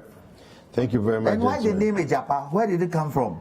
Because we're told it started as Asasi, and then it changed to Ejapa. So we know where Asasi comes from. And this is why the parliamentary minority working out is painful. I expected them to rather do searches and give the public information that we have investigated, and we've seen this, we feel that we've... But they just work that and allow the majority to pass the thing. So if Ghana loses money tomorrow, who loses? It's not the majority who is losing, no. It's the entirety of Ghana that is losing. So why did we vote into parliament as an MP to go and do what? To be working out and be paid salaries at the end of the month?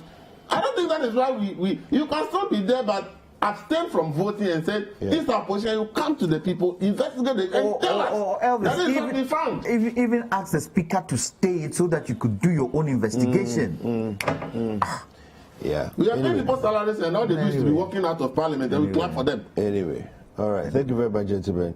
I have a couple of messages here. Sir Cabes from New ADBS says, true, nurses as frontline workers, were they given money to police as frontline workers? They were given money, but to teachers, okay, so it says to workers they were given money, nurses were given money, police were given money, but to teachers, another was giving us food. I'm a teacher and we deserve better. Okay, all right, I'm sure the president is listening. Nana Kwame from Danfa says, it's good news to hear that the government is opening up our schools to tertiary students. I want to say a big thank you to lawyer Kwame Jantua and to Elvis Darko. We'll be right back. Nutrition is next.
There is nothing as hard as a diamond. For buildings with superior strength that withstand all weather conditions, Diamond Cement should be your preferred choice. Locate Diamond Cement nationwide with factories in Aflao, Takrady and Bupe. Diamond Cement, as hard as a diamond.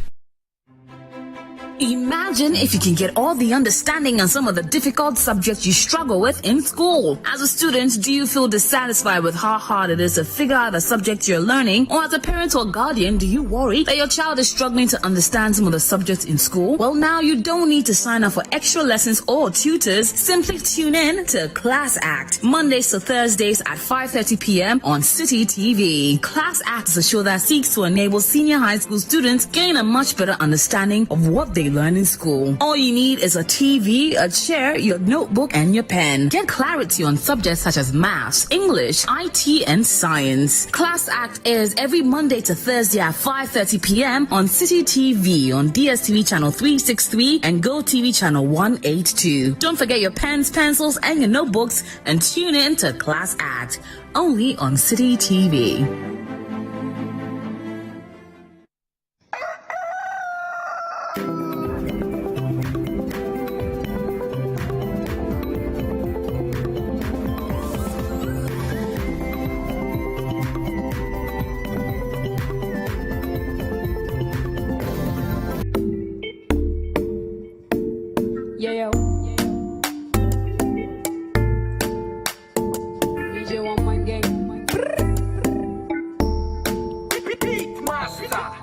You light up my world.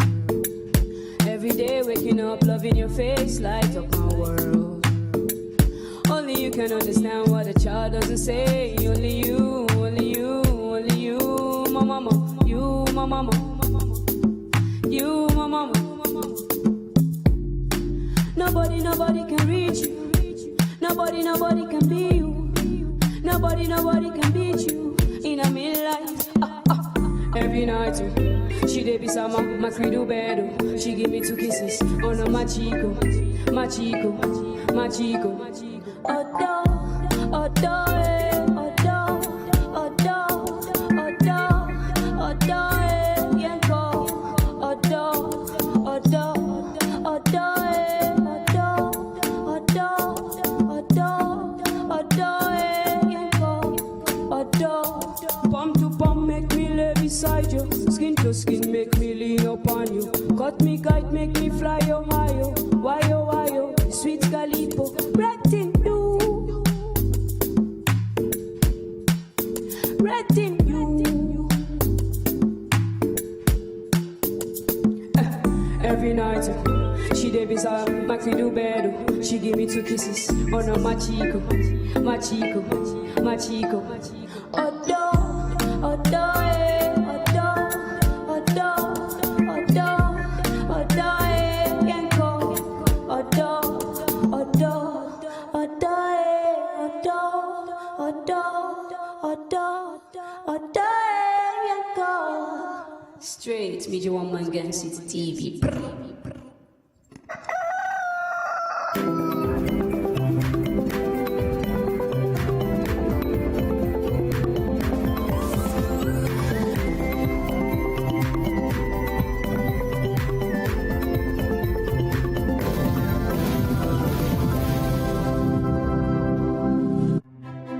Imagine if you can get all the understanding on some of the difficult subjects you struggle with in school. As a student, do you feel dissatisfied with how hard it is to figure out a subject you're learning? Or as a parent or guardian, do you worry that your child is struggling to understand some of the subjects in school? Well, now you don't need to sign up for extra lessons or tutors. Simply tune in to Class Act, Mondays to Thursdays at 5:30 p.m. on City TV. Class Act is a show that seeks to enable senior high school students gain a much better understanding of what they learn in school.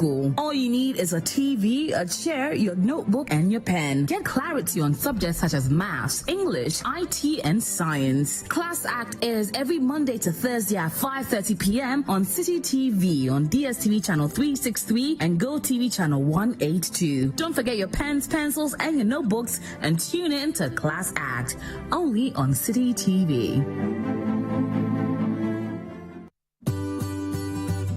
City TV is live. On DSTV, go to channel 363. On GoTV, access City TV on channel 182. On a digital TV, please press the menu button on the remote control and run a new search on your TV. Take note that without an antenna, you cannot access City TV on your television. City TV can be accessed on a free-to-air digital box like the GoTV and Star Times box. City TV, it's your world.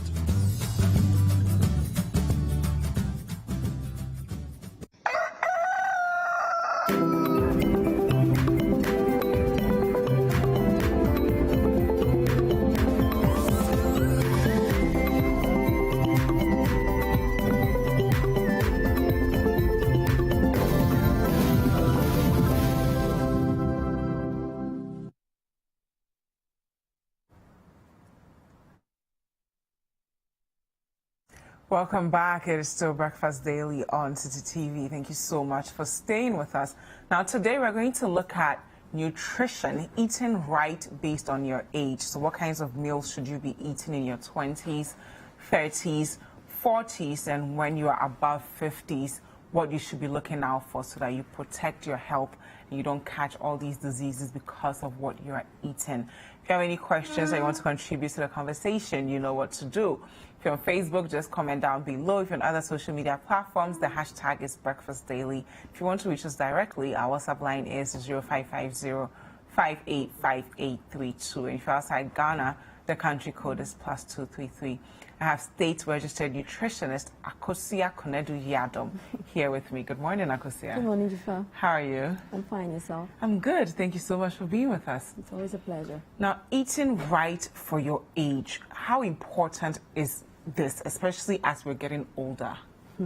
So I say that aging comes with its own complications. So it's not about, okay, I'm no longer a child, I'm no longer here. You need to make sure you are paying attention to whatever you are putting into your body. So for every bracket or every age within the life cycle, it is very important that we pay certain kinds of attention to certain kinds of foods we are eating. We bring a bit more of this and then cut down on that so that at least our bodies can really appreciate the goodness in whatever we are eating. So you don't just pick anything and eat. After 30, your metabolism as a woman will slow down, and then there is a need for you to also cut down a lot of fiber in your meals so that you do some good to your gastric health as well.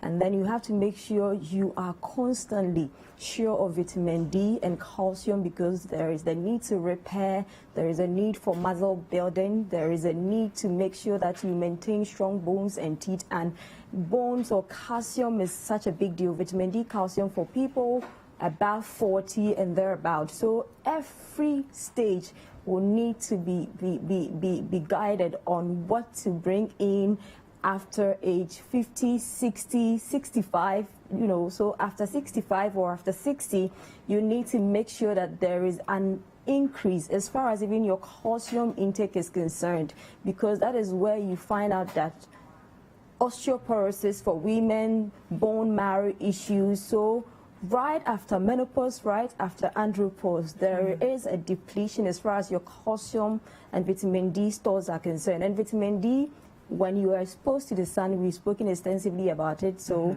most of everything we will be talking of, you can just find some of these things on CityTube, so that at least you can really appreciate whatever we are talking about. So it is very important, and I know that your questions will bring certain things. Let's start out with your 20s. What should we be eating when we're in our 20s? So for people in their 20s, you need to make sure you have a lot of calcium-rich, iron-rich foods in your meals. Why? Now, iron is very important for brain health, and then iron is also important, especially for women, if you are menstruating. So every woman will need 18 milligrams per day.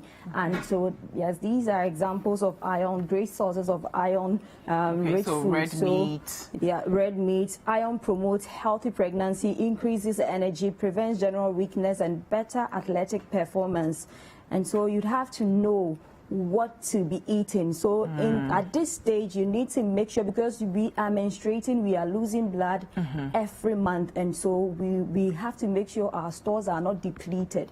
Because once iron deficiency is in, it becomes difficult for women who are in childbearing age.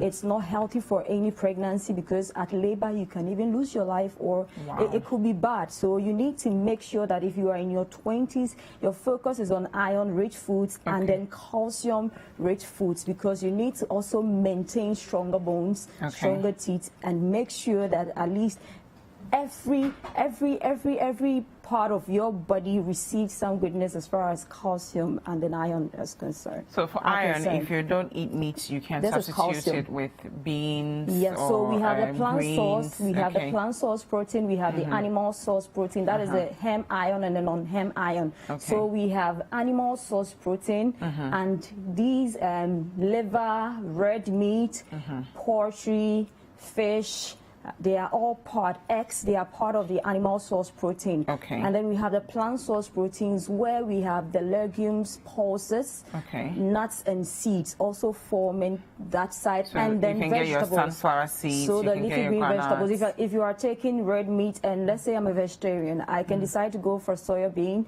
I can decide to go in for black-eyed beans or bambara beans or whatever, and at the end of the day, we will all be on the same page. Now for calcium, milk, cheese, but people who also don't, you know, people who are lactose intolerant, what options will they have as far as getting the calcium that they need? The excellent source is the food sources, but definitely supplementation will come in, because we'll get there even above 60. Now your calcium needs is no longer 1,000 milligrams per day. It shoots up to 1,200 milligrams per day. So you have to make up for that extra 200. And that is the stage you realize that Dziffa, my grandmother, struggles to chew meat, and she can struggle to even chew the soft bone. So what do I need to do? Because this is a woman who definitely has weakness as far as her joints are concerned. There is a depletion as far as bone health, bone marrow issues are concerned, and it's very unfortunate, because as they age, their calcium needs become much. But this is when some of them, their tummies can't. My mommy can't tolerate milk at this point, but it wasn't like that. So it is very, very easier for women, or especially because of osteoporosis, to have a depletion, or they are unable, or they are not able to make their daily needs of calcium. So for what people will be like that, the supplementation. alternative? So beyond supplement, are there like plant-based alternatives that they can consider? Like I said, basically you eating healthy, a lot of fibrous fruits, a lot of wholemeal foods, a lot of fruits, vegetables will make sure that some of these things are compensated for. But like I said, you can talk about citric family foods and then leave pineapple. They are excellent sources of calcium. But if your body is not appreciating, you need to be supplemented, or you make sure you bring in some of these meals I spoke about as part of your meals, so that you can have a bit from there. And then whoever is taking care of you, sardine has iron in there, salmon has great iron, calcium in there, broccoli. So like I said, the leafy green vegetables, if you're a fan of broccoli, spinach, at least you'll be getting some amount. And then once labs are done, we do the basic chemistry, and we know where the deficit is, we can step in with supplementation. Because sometimes you have to do it. Can you also do plant-based milk, like tiger nut milk, almond milk, soya milk, coconut milk? So yes, I had a client last week who said she doesn't tolerate any of the milk products on the market, but she's observed that when she does almond milk, it works. I was like, it's a plant-based. So most people, if you can afford almond milk, it's excellent. You can go for it. Okay, now what should we be eating in our 30s? So 30s is basically the same as your 20s, but now there is a conscious need for you to add magnesium to your food. Why? because you need to make sure you are working on your blood pressure. So magnesium is very good as far as you improving on your blood pressure is concerned. Now, what happens is that at that age, pressure, Dziffa, you have to settle, you have to do this, there is work pressure, there is this, there is that. So you need to make sure the stress is kind of much in your 30s. Now, you are not the mama bar, that bar. We assume that you are taking, yes, you are an adult, and so you need to make sure that you are pumping this. And then magnesium helps boost performance, it fights depression, and then it helps benefit against type 2 diabetes, for blood pressure, anti-inflammatory benefits, and it can also help with migraines and insulin resistance. And you realize that at that age we have PMS, that is pre-menstrual syndrome symptoms, like sometimes mood swings, and then there is water or fluid retention, and then there is cramps as far as menstruation is concerned. So once you are doing that, or inculcating these meals into your daily meals, as a woman, you are improving on yourself as far as fighting some of these things are concerned, because the cramps, it gets severe with age. Because when I was in my teens, early 20s, Dziffa, I menstruated and I had no pains, no issues. But it's such a big deal for me now, and it's because my body is aging. And so make sure you add magnesium-rich foods into your meals. Magnesium is also good for men. It helps. Magnesium plus potassium, we've spoken about this, it puts men in a very good mood. So good mood as far as everything you're thinking about is concerned, yes. And so these meals, as part of your meals for being a man, being a woman, will help you as far as everything we've spoken about is concerned. Okay, when it comes to sources of magnesium, obviously avocados, you can get some from nuts, banana. Are there any other things we have locally that are not there that we can still get magnesium from? So basically, most of the pulses, the nuts and the seeds. So yes, so work with whatever you have around you. Okay. If you can find spinach or broccoli, there are people who can even make with dandelion. It grows. Backyards, but it depends on how you're able to take it. For instance, let's say I want to make a plain salad or potato salad, and all I have is ayoyo. Ayoyo is slimy, and so I want salad, I don't want okra. So it depends on what you also want to have. But can you still get the magnesium from those as well? The darker leafy greens, like I said, once it's a family, it means that if you are not tolerating this, you can make with this. Yeah. Okay, perfect. Now, so the difference between 20s and 30s would be magnesium, because it helps with whatever depression and issues that you're feeling. Now we make our way into our 40s. What should we be looking out for? Okay, so for 40s, you need omega-3 fatty acid foods, you need calcium and the same iron. Yeah, so omega-3 fatty acid, because that is the bridge, and that is where a lot of people find themselves having non-communicable diseases like the hypercholesterolemia, the diabetes mellitus, the hypertension. So it's like that bridge where you can prevent a lot of chronic diseases and non-communicable diseases. So you need to make sure that you are giving your body and your soul good fats. And a perfect example of good fat is omega-3 fatty acid foods. Avocado sits in there. Make sure you are changing your oils as far as cooking is concerned. You don't just buy any vegetable oil on the market. You can go for sunflower oil, olive oil, or canola. I've stopped talking about the fact that it is expensive, because when you fall ill and you are buying the medications, they are really expensive. And I always say that my grandmother has been diabetic for over 20 years, and she had it before I could become what I am. I am trying my best, and now her medication is just one. So it takes a great toll on you. The woman will have to take everything, and I'm like, I'm putting you off the medication. But if you've not even been consistent like her, she eats 6 p.m. and nothing will change it. all the time.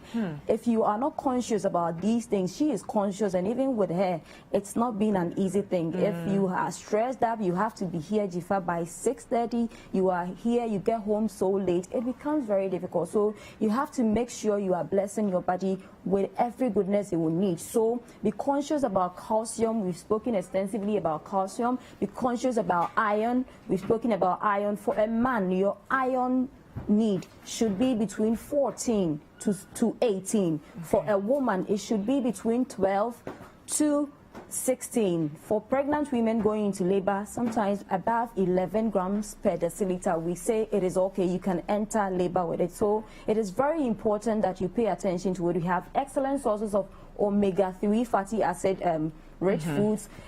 We have avocado. And you spoke about your grandma, so let's touch on people who are 60 and above. What should they be looking out for? Okay, so 60 and above, you need to also make sure that omega-3 fatty acid, vitamin B16, calcium, and protein. But for your protein, you have to do lean protein.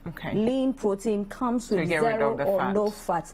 And then for the calcium, it's always there. And vitamin B12, sometimes there is a depletion for these persons. There is nothing sometimes you can do about it. So make sure you are inculcating or making vitamin B12 rich foods as part of your meals. And when there is a need for supplementation, we should just be conscious. Sometimes you just have to go to the labs, tell them you want to know your chemistry, or they should just run a test and let you know. You know where you fall. And if there is a drastic depletion, there will be a need for supplementation. And sometimes you need to also be guided on what to eat, what not to eat, what to cut down on. So it's very important. We are in an era where you consult a nutritionist if you really want to stay fit. Definitely. And to wrap it all up, we've spoken about people in their 20s. In your 20s, you focus more on the calcium-rich and iron-rich foods. 30 years, magnesium plus calcium and iron. When you get to your 40s, then you're looking at omega-3 fatty acids, foods, calcium and iron. 50 years, vitamin B12 as well as calcium. And 60, 70 and above, omega-3, vitamin B16, calcium and protein. And remember that you want to focus on the lean protein because you don't want that fat Dziffa, please that let me may add come this. And with the the vitamin protein. B12 too, it helps with their memory. So you realize that most people in their 60s or 70s tend to forget a lot. So making these, what is on your screen, part of their meals will help with their brain health as far as their memory, their ability to memorize is concerned, and also help protect their heart and also guard against some of these heart conditions that they may have to fall into if care is not taken. Thank you so much. Akosia Konadu Yadom is state registered nutritionist. Where do we contact you? Okay, so a quick one. So we wanted to help our viewers. We've spoken about diabetes, hypercholesterolemia, and all the other things. So I'm giving 3 people the opportunity to have everything, my services and everything, if there is a need for supplementation for free. So you can follow me on social. Good. Yes, 3. It's my birthday treat for you. So 3 people. And belated happy birthday. Thank you so much. So we are looking at 3 people. 3 people. Okay, nice. 850 Ghana City, 850 to 1,200 for 3 people. So just follow me on social media. I will leave details there, and with the help of the team, we can just fetch these 3 people out and help them for free. So on Instagram at the Nutritionist Akosia, on Facebook, LinkedIn, Twitter, Nutritionist Akosia, and you can reach me on 0243 350206. Thank you so much, Akosia Konadu Yadom, for being with us. Don't go anywhere, guys. We'll be right back.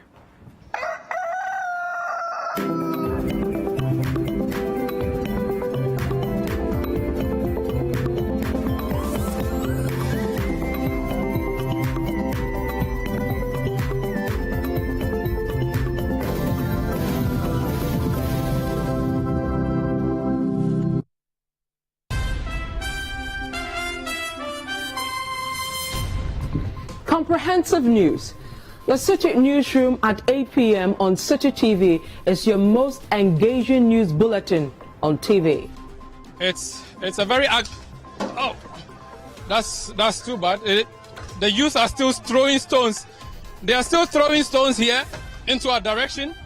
And can I come in? I want to come in. Okay. Telling your stories better with correspondence covering every corner of the country. Getting access to potable water is a daily struggle for residents of Kakichekopi and Balekopi communities in the Ada East district of the Greater Accra region. City Newsroom at 8 p.m. Very fluent with issues that concern you. This inquiry me come from Mr. Rabbi. Someone is in a bread. Told you can make 1 week. What do you say? Is it unfair? What all this? What all this? We are dying! We are dying! We are dying for Choco! With City Newsroom, your community is now connected. In this our community, all of us we are very sorry about this school. If we went to see the children, they are so small. Even my grandchildren are there. My grands outside there. If they come out from the school, I have this. Every day at 8 p.m., City Newsroom is live on City TV.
Welcome back. It's time for us to get into the cooking segment. And today I've been joined by Portia Jakum, who is the CEO of Miss P Catering Services, and she's going to help us to make classic chicken salad.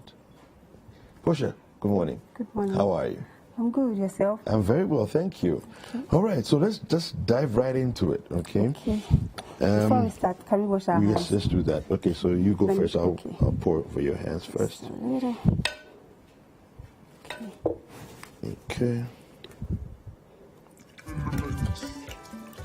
So how was your weekend? Oh, weekend was good. How was yours? Mine was quite crazy, but it was fun.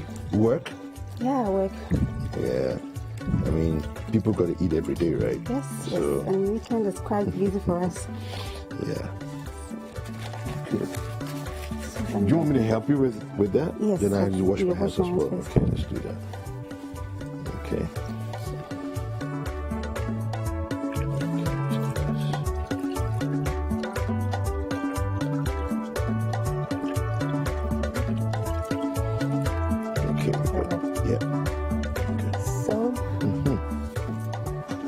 Like you said, we are making chicken salad. Okay. And we have here our chicken. Okay. Nice chicken. And it has been baked so that you get the crunchiness. Oh, so okay. So that you baked it already? Yes. Yes. Okay. Just to save time.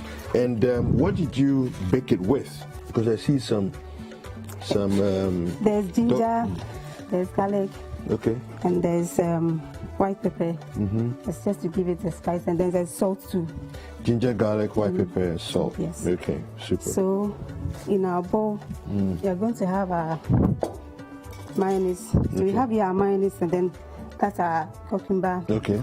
And then there's a little green pepper and spring onion. Okay. And with the spring onion, you can use you can actually use green onion. Sorry, red onions for that. Yes. But today we are using spring onion. This one, this is spring onion. Yes. So first we put in the mayonnaise. And then we have a cucumber. Yes, here. and then it's very easy. So everything will just go in just like mix that. It up. Okay. Yes. So our chicken. Okay, so should I take off the wrapper? Yes. Okay. The salt is actually optional. Okay. Because we actually have salt here. In the chicken already? Yes, yes. Okay. So if it's not too much, you just can add a little bit. To taste. And with the cucumber, you can also use celery. Okay. You can also use apples. Okay. Yes. All right. Cucumber too is very good. It also helps in hydration. It's also good for lowering your sugar. That's the chicken. Yeah. And then you spring add onion. Yes. Okay. Spring onion, just a little. You can do away with that, but just add a little bit, just to give it a So color. which part of the chicken did we use for this? The chicken breast. Chicken breast. Yes. Okay. Yes. Okay. And is that why did you choose the breast of the chicken? Is there any particular reason? There's no bone, and that part is actually just the what do you call the meat? Okay. Yes. Okay. Yes. So that's why we use that. More chicken More there. chicken in there. Yes. Yes. Yes. So that's what we use. And with this one, you can have it in your sandwich. You can eat it with your rice. You can eat it like that. Very easy. Just like. Let's talk about the health benefits of what you've just done. Okay. Yeah. So with the cucumber, it promotes hydration. It's also good for the brain. The chicken is also good for. It also helps with the muscles. Yes. And it also lowers the sugar level, blood sugar level. Blood sugar level. And let's say, yeah, basically. And with the cucumber too, it's also easy on every diet. Yes, you can add.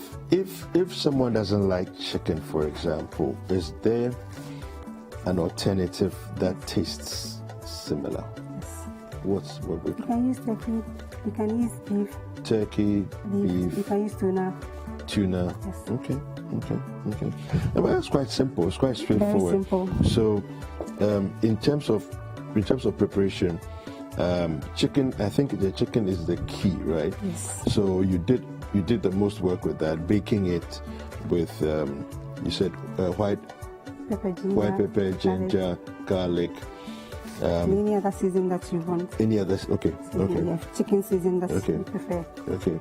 And then, so now with the cucumber and the spring onion, do you have anything else that are alternatives to any of these? Or can you, let's say if somebody wants to add something extra, what could they add to it? Yes, like I said, you can use red onions. Okay. Yes. Okay, instead. And then the cucumber too, you can use celery. You can use apple too. All right, apples as well. Okay, that'd be a nice taste. Yeah. Just to get the crunchiness. So in place of the cucumber, you can use that too. Okay. You have different things going on in there.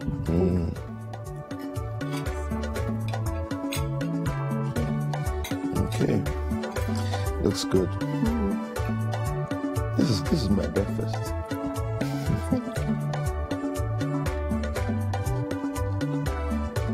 I hear the sound. Chicken is nice. Okay, so I'm getting all kinds of flavor, popping up in my mouth, which is good stuff. And in totality, I mean, talking about the whole preparation period and everything else, not just what we've done here, but putting all of it together, how long roughly will it take? Because we didn't do the chicken here, it took us less than 15 minutes to do that. But if we did put everything together? Maximum 30 minutes. Yes. Where can people find you? Where are you based? I'm on Instagram, it's cakes by _Miss P. Also on Facebook, cakes by Miss P. And then you're located in Taifa, opposite Senso School. You can also reach me on 0249 70 97 50. Okay, let's go over the ingredients again one more time. Okay, so we have mayonnaise, we have our cucumber, and then... And the mayonnaise, is there any special mayonnaise or is just any... Not really. Okay, regular mayonnaise. Yes, okay. Okay. What else? And then salt, which is optional. And then we have the... Honestly, the way it tastes, I didn't need any more salt. It's just, I think it's perfect as it is. Okay, what else? Yes, I think I've mentioned all mayonnaise, the chicken. spring onions, cucumber, then the then your chicken. Yes. That's perfect. I like it. Really nice. I can't wait to finish it. What's left here? Your phone number again? 0249 70 97 50. Okay. And then your social media handle? Yeah, on Instagram it's cakesby_Miss P.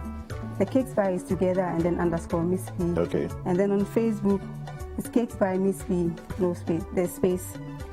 Yeah, Cakes by Miss P. Super. Yes. All right. We are in Ashoma. Sorry. You are in Taifa. I used to be in Ashoma. Oh, okay. So you keep thinking about Ashoma. Wow. We are now in Taifa. Taifa actually, opposite Central School. Okay. Yeah. All right. Fantastic. Well, Portia Jakuma has been showing us a very simple way of making the classic chicken salad. Really tasty. I can't wait to finish mine. Entertainment Highlights is up next. Don't go anywhere. We'll be right back.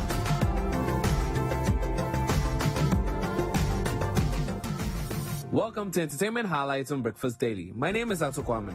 Papi Kojo, one of Ghana's finest rappers, has expressed how he misses Ghana and feels like a prisoner in Italy. It's been almost a year since he left the borders of the country for Italy. Due to the closure of borders as a result of the coronavirus pandemic, he has not been able to come back home. Taking to his Instagram page, he shared some of the things that he misses about his homeland, Ghana.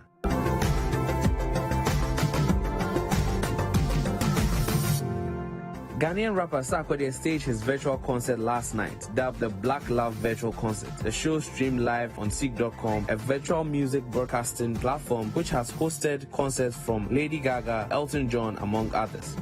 There were performances from Kim Promise, Kidi, Efia, Yao Sapon, and Amachi Dede.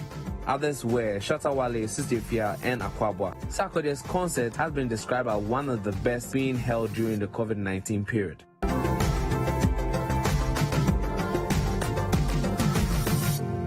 Celebrated Ghanaian actress Nana Mama Brown donated some items and a total amount of $5,000 to 3 veteran actors on her birthday over the weekend. She gave both actresses Mame Dokno and Grace Norte $2,000 each, and actor Emmanuel Ama $1,000. According to her, both Mame Dokno and Grace Norte are women who inspired her to excel in an acting career. And that's all for Entertainment Highlights on Breakfast Daily. My name is Atu Kwame. Welcome back. It is still Breakfast Daily on City TV. Now, for the past couple of weeks, our eyes have been glued on our TVs every Saturday at 7 p.m. just trying to figure out who will make it to the top 10. Last week, Saturday, we thought we were going to get it, but then we got a curveball. Vanstino Parisafo's Deputy Programs Manager is here to talk to us about what happened. Tina, what happened? I'm sure people wanted to beat us yesterday. Yes. So we're just thinking, if we tell you, what are you looking forward to next week? Oh, but then we start voting. Some of us have been waiting to vote forever. Well, you start voting when the true competition starts, but right now, yeah, you have to wait. But why did you guys do that? I know.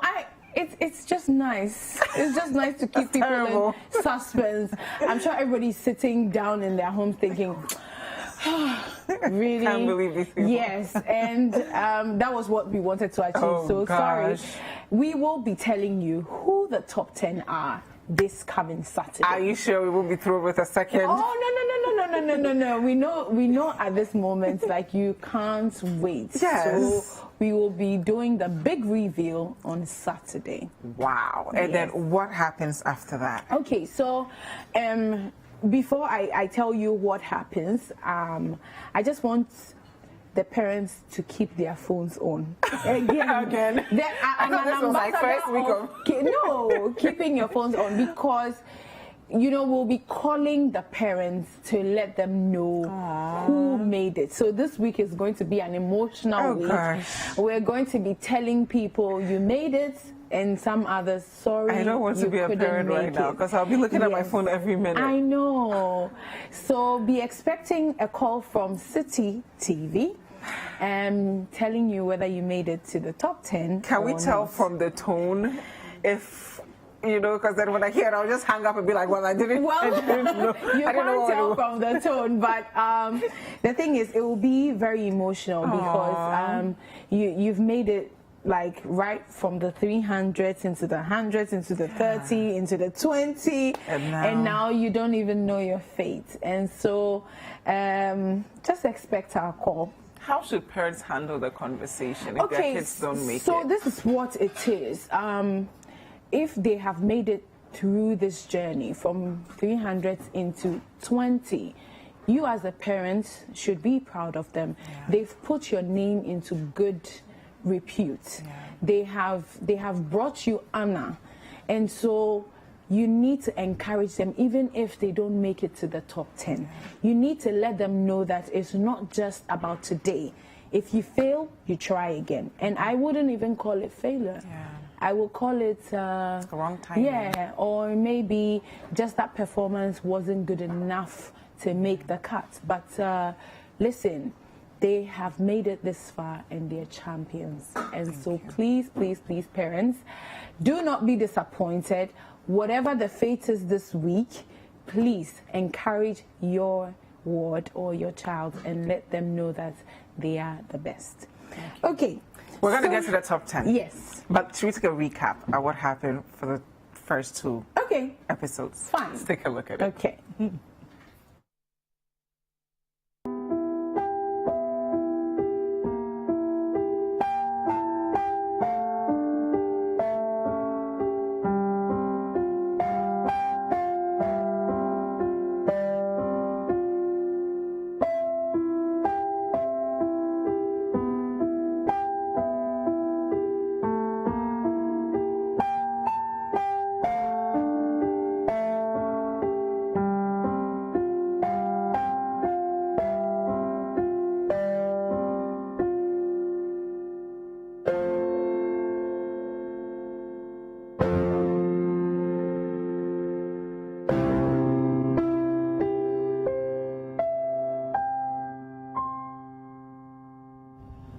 Thank you.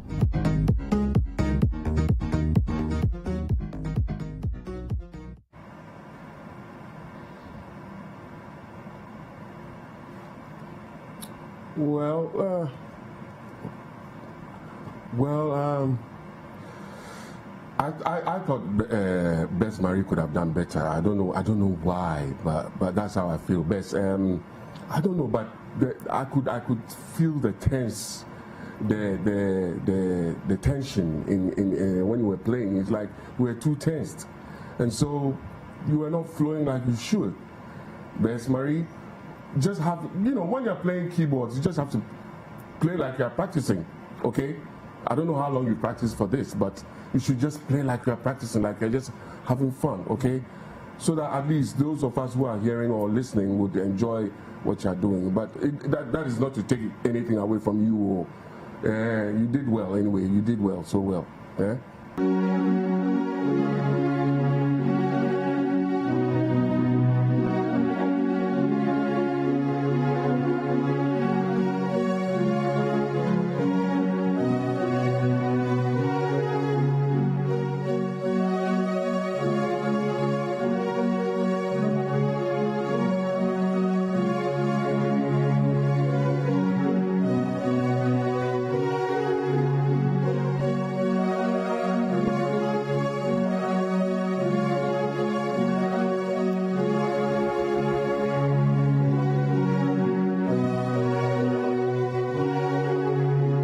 My only issue with you was because the strings had no attack in it. Exactly. You could not feel when the song was starting, when the song was in the middle, which part of it was the melody and which part was accompaniment. That was my only issue, because I don't actually know the pieces you played, but if I had heard the melody go from it would be amazing. Do you get what I mean? But it was all quite sluggish sound. Each single note had no attack.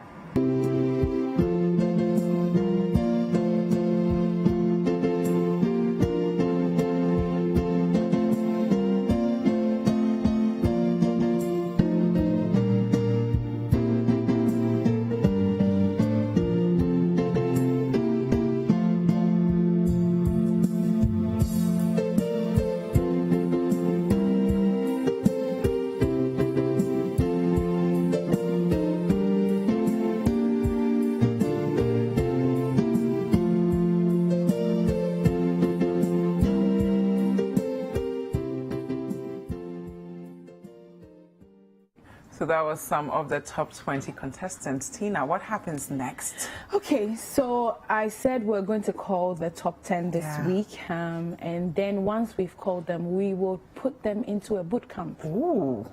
Yes, we're bringing all of them together in one place. Away from their parents. Away from their parents. No away offense, from parents. their pressure. Exactly. I know a lot of parents are given their, you need to practice, you need to do this, you need to do that. Listen, we're taking you away But when from you your hear parents. boot camp too, you're thinking, yes, it's strict, actually. So then it's like no fun still. Actually, it is fun and it's discipline, like in a disciplined area.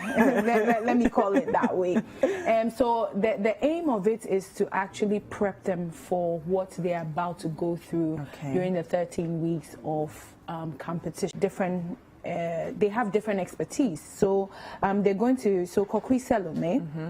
Hansen, is going to be talking about building your confidence, perfecting your performance. Wow. So you need to sort of, as a player or as a keyboardist, you need to have confidence enough to stand in front of your audience. So she would, like, help you know, them figure out it's how to an build their act. confidence. So you always have to be an actor who has confidence. And then Dr. Alfred Adakwe is going to be taking them through interpretation of music, the rehearsal techniques. So these are the things they need to prep them for the competition. So they need these days to set aside from their homes, their everything, and then concentrate and also know themselves. Where is this boot camp taking place? Because we know some of the contestants are all over the country. Okay, so we will give them ample notice, and this is going to be taking place in Accra, in Osu somewhere. But I don't want people to come. They'll come there and give them crash pressure. us. Yeah. So this is also like a space that we have thoroughly checked. We're going to follow the COVID-19 protocols because we also understand the times we are in. Face masks, hand sanitizers, social distancing will be practiced during this time. And so we're taking every precaution that we can to make sure that these 10 would be fully prepped for the competition. Dziffa, I wanted to say something before we go, that a lot of people are vested in the competition, rightly so, because they are from communities, they are from churches, they are from schools, they are from families. Now, what you may hear as a layman or lay person like me, it may sound really nice, but then the judges have a technical ear. So they're paying attention to And things they that are we wouldn't paying know. attention to these things. And so if you hear a nice melody and you think that that should have made it, we can still vent our frustrations with the hashtag. We will listen. That one there. So hashtag keyboard idol on social media. If you don't agree with the judge, say you just say it. But the judges have the final say. Yeah, unfortunately. And when the competition starts, voting starts. Finally. So please. So we get to participate in who makes it in a way. Yes. Okay. So it's 50-50. Yes. So please don't sit at home thinking that, okay, once my word or my child is in the competition, that's it. That's it. Yeah. The hashtag will be star 447 star. Oh, it's out. Yes. Hold on. Okay. We gotta get a drum roll first. Tell us, because we need to. Give me the sound. Yes, Give me the yes. sound. Give me What's the the sound. short code? What's the short code? Star 447 star 973 hash. Oh, that's simple. Star 447 star 973 hash. Yes, but voting hasn't started yet. The portal is not open. But you can start gathering your people. You have to start telling people that. Create your WhatsApp groups. Yes. Get the hype going. The first competition, the first live competition will be on the 29th of August. Ooh. 29th of August. That's 2 weeks from now. Yes, we go live. What a great way to end August. I know. This coming Saturday, we tell you who the top 10 are. Okay. And then the following week, we start the competition. Can't wait. Thank you so much. So this is brought to us by our sponsors. It wouldn't have been possible without them. I know. They've been so amazing. Santol Energy. Wow. And Tech Aid by Asanka by Tech Aid. Nice. Yes, I think so. It's okay, yes. it's Asanka. Everyone knows Asanka, so it's good. Thank Yes, you. And of course, thank you for having CCTV. me. Of course. We produce everything. Everything. Yeah, and we're proud of these kids, yeah? Thank you, Ranstina Oparis Aforo. Thank you for having being me. with us. And we did not appreciate what you guys did to us this Saturday. But we'll find out who made it to the top 10 Yes, we will. this week. Yes, we will. Catch Keyboard Idol every Saturday at 7 p.m. And we're going to find out who will make it to the top 10. We're going to interview Mijay soon. We'll take a look at her video and then talk to her.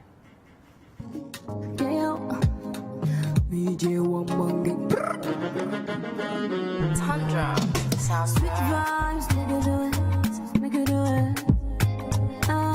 Sweet vibes, make it do it. Make we lock up, make we fuck up, make we lock up, make we do it. Sweet vibes, make we lock up, make we fuck up, make we lock up, make we do it. Goosebumps, goosebumps, goosebumps. Oh my God, goosebumps, goosebumps. Make we do it, under the blood, hotter than a flame. You sweet like sugar cane. Boy, your loving is one in all the same. You surround me with love, me I can't explain. Always I miss you, yes. You don't get the tenderness. You don't bring me happiness. You loving and tenderness. Good, better, best. You will never let it rest. If loving is a crime, then I will take the test. From east to the west, to the best. Make we lock up, me fuck up. Sweet vibes in the room. Make we lock up, zip it, zip it. Baby, hold on to me. You know I love it. Goosebumps, goosebumps, goosebumps. Oh my God, goosebumps. That's Sweet Vibes by Mijay. Yeah. I love the video. I mean, Yes. I just want to be at that location for the rest of the month. Well, we'll see if we can convince her to tell us where it was. Mijay, Yes. how you doing? I'm good. Fantastic. That's a beautiful video, by the way. Thank you very much. Yeah. Just tell us a little bit about yourself. I'm Mijay Woman Gang. I do Afrobeat, Afro dance, or cocktail blend kind of music, as I do sing, I rap, I ragga, so I blend everything in my music, and I'm an entertainer. So in a nutshell, that's Mijay. How long have you been in the industry? 2 years, some month in Ghana, but last time someone told me I shouldn't mention the time I was kiddie. Why? That one doesn't add up to when I started doing music professionally. I can tell you 2 years, couple of months. But what influences your work? Because as I've seen the video, there's a lot of like environmental activism in there. I love nature. I love green. So clearly, yeah, I love green. I love nature. Africa is full of green, so I love green. And green is like fruitful. You have to be fruitful. So that's the ideology in my brain. Like I'm being green because I want to be fruitful in anything I do. And yeah, sweet like that, like sweet vibes. Tell us about Sweet Vibes. So Sweet Vibes was inspired.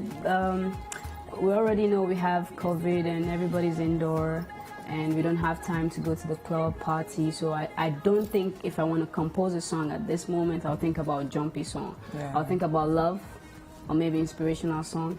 But I think people are also fed up with inspirational songs because they're going through everything, like they know. But love, you've been there or you felt it or you want to. So I was like, love will be the simplest way to just penetrate in their heart. Wow. Yeah. What's next for you? I think it's even bigger than my thoughts. Really? Yes. You want to give us a sneak peek? I think I have a big career that awaits me. I have the feeling. I can't even picture it well, but I just have the feeling because everybody around me, people I've met, they've been positive about me. Like, you're gonna make it. You're heading there. So I'm seeing the future bright. Wow. But I can't really tell you what the future holds because it's in God's hands. Yeah. Yeah. What inspires your work? I'm a music person. I love entertainment since growing up, and one thing my mom told me was when she found out like I was doing music, she was like, it wasn't a surprise to me because even when you were a baby, we have to play radio for you to go to bed. Wow. Music have to be playing in the house so we can, sleep. you know, comfort you to bed. So I feel like it's just in me, like it's just there. So I'm unleashing what I have. The world needs to hear. And we're glad you were doing that. Where can we follow you? Where can people follow you? I'm on Instagram at Mijay, at MIJAYOMG, Twitter at Mijay_, and the rest of the other social media is at MijayOMG. Okay, and where do we get Sweet Vibes? Sweet Vibes is on all the digital stores. Like, I uploaded it on 31 digital stores. Okay. So you just search for Mijay One Man Gang Sweet Vibes, you'll find it. Thank you so much for being Thank you. And don't believe when people tell you that you shouldn't connect your developmental stories to where you are, because it all counts. It all adds up. True. It all adds up. True. Well, thank you for staying with us for Breakfast Daily. It's a beautiful Monday morning, and we're so happy you could spend your Monday with us. Absolutely. Well, if you missed any of our segments, kindly go over to CityTube. That's where we have it on YouTube. CityTube is the place to watch every segment of the show and all our other shows on here on City TV. Definitely. My name is Dziffa and And I'm David Kwekusechi. Gonna enjoy some more music by Mijay. My gang. In case you don't know, Mijay One Man Gang in the building. Coming hard, you know. 1, 2. I'm the queen of the earth, and I'm feeling lucky. I know I'm blessed, and I'm feeling sexy. I'm the queen of the earth, and I'm feeling lucky. I know I'm blessed, and I'm feeling sexy. Oh yeah, it's allowed, it's allowed, it's allowed, it's allowed. It's allowed, it's allowed, it's allowed, it's allowed. It's allowed, it's allowed, it's allowed, it's allowed. It's allowed, it's allowed, it's allowed, it's allowed. Let me, biggie, but tequila. Jiggy, let me go, nobody do it better. Bubble and dribble, you can't see any further. Triple and shuffle, my view is clearer. Sip on something, let me talk to you later. If not me, then who will do it better? Spits on the mics, have them my saliva. I crown it, they follow like a lever. Oh yeah, it's allowed, it's allowed, it's allowed, it's allowed. It's allowed, it's allowed, it's allowed, it's allowed. It's allowed, it's allowed, it's allowed, it's allowed. It's allowed, it's allowed, it's allowed, it's allowed. Whatever you make a put it by you. Come back here, make a put it by you. Not in the baker, me come make a put it by you. 1 time, 2 time, make a put it by you. Whatever you make a put it by you. Come back here, make a put it by you. Not in the baker, me come make a put it by you. 1 time, that's the one, put it by you. It's allowed, it's allowed, it's allowed, it's allowed. It's allowed, it's allowed, it's allowed, it's allowed. It's allowed, it's allowed, it's allowed, it's allowed. It's allowed, it's allowed, it's allowed, it's allowed. All of them and them one whiskey.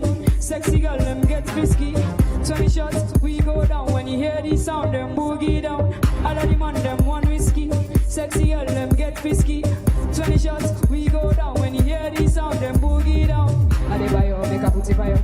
Come back a yard, make a put it by you. Now need no fake, and make a put it by you. 1 time, 2 time, make a put it by you.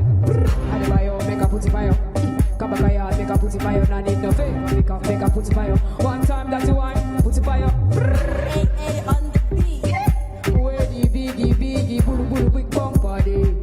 Yeah. Shake it for me, armor. When you go down wide, you know. The man them wanna dive it in, you know. Show us what you got. CCTV shows. Watch it, watch it, watch it, watch it. That big bumper.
Hello, welcome to Our Voices. I'm Ayan Bior, and today we're talking about self-care.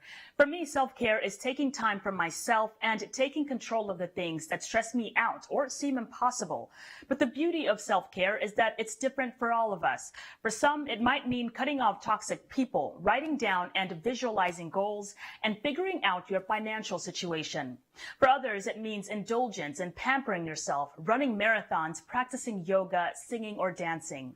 For the next 30 minutes, we'll focus on ourselves. What does self-care mean for you? What are your needs? How can we take control and get our anxiety under control? Let's start this conversation by speaking about something that many of us are taught to never speak about, our money. As we think about self-care, we don't often include our financial health, but leading experts say that financial well-being is the ultimate version of self-care. As we hear from Adeng Buok, financial well-being is not about having a lot of money. Like anything with self-care, it's about taking control. What I think financial well-being is it's having financial security and being able to manage your financial obligations. Now, your other question is it part of self-care? And yes, because I think a lot of financial instability carries a lot of weight when it comes to our well-being. It can pose a lot of stress. So I do think that is part of self-care. And your other question about my advice for somebody who is trying to, stay on top of their finances is, well, first examine your finances, try to decrease your spending, maintain a good debt to income ratio. The recommendation is 36% or less. And actually, maybe having some kind of spreadsheet and writing out those items and just trying to stay on top of that. I think that's key to know what's coming in and what's going out. When you write everything out and you see how much you're spending, that really put things into perspective. So you can, when you total it out and see that you're spending way more than what the income that is coming in, that really pushes you to try to reduce your spending. And, so it's a good way to stay on track. Great advice there. Now, let me ask you a question. How many times does your phone ring during the day? Social media, WhatsApp, friends and family pinging you all day. It's a great way to connect, but it can also be stressful and addictive, as we hear in this next report. In the last few months, many of us turned to the screens of our digital devices to get the latest information on COVID-19. As countries locked down and enforced social distancing measures, a desire for human connection grew. And as it grew, so did traffic for social media sites like WhatsApp and live video chat sites like Zoom. While social media can be positive for mental health, particularly in recent months, psychologists and researchers have also warned that the overuse of social media could lead to mental health issues like anxiety or depression, and it can also put users at risk of obesity, according to Harvard professor Stephen Gortmaker. One explanation is a surge in cell phone usage in recent years, particularly in adolescence, which could lead to insomnia. Insomnia could then trigger psychological issues. But there are simple steps that people can take to develop a healthy online presence, says the professional organizers in Canada. Simple things like turning off push notifications, deleting apps you don't use, and purging your friends list on sites like Facebook could give you a boost. It also says limiting your exposure by only posting milestones rather than day-to-day activities could help users maintain a healthy relationship with the internet. Now, let's examine self-care and exercise. And I know, I too have been procrastinating on exercising. My couch has become my best friend, and I'm months overdue for my weekly runs. But there's no such thing as self-care if we're not taking care of our bodies. And exercise is a critical part of that. So much so that the government in Ghana is urging citizens to take their health seriously and regularly exercise amid the COVID-19 pandemic. Although social distancing is making going to the gym a challenge, health experts say fancy equipment is not needed. Gyms and personal trainers have switched to online exercise classes, while a popular Ghanaian bodybuilder promotes using everyday items to exercise from anywhere during the pandemic. Stacey Knott reports from Accra.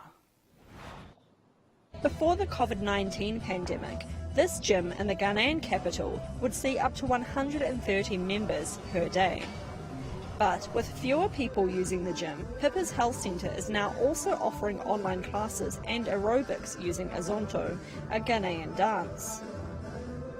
Azonto is something that, you know, the kids can do at home, mom can do, grandma, grandpa, everybody can get involved as a family event. So we thought it would just be a fun, light way of getting people up, because we know, again, during C-19, a lot of people have become couch potatoes, sitting down, much less active.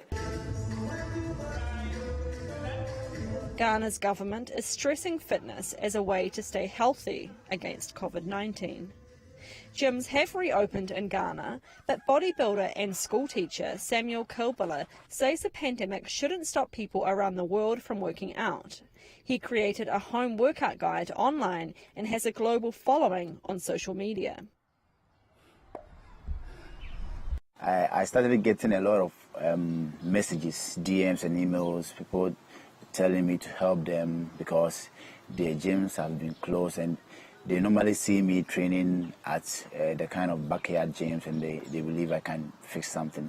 Before COVID-19 hit Ghana, fitness coach and mother of two, Mabena Antry, held boot camps for women.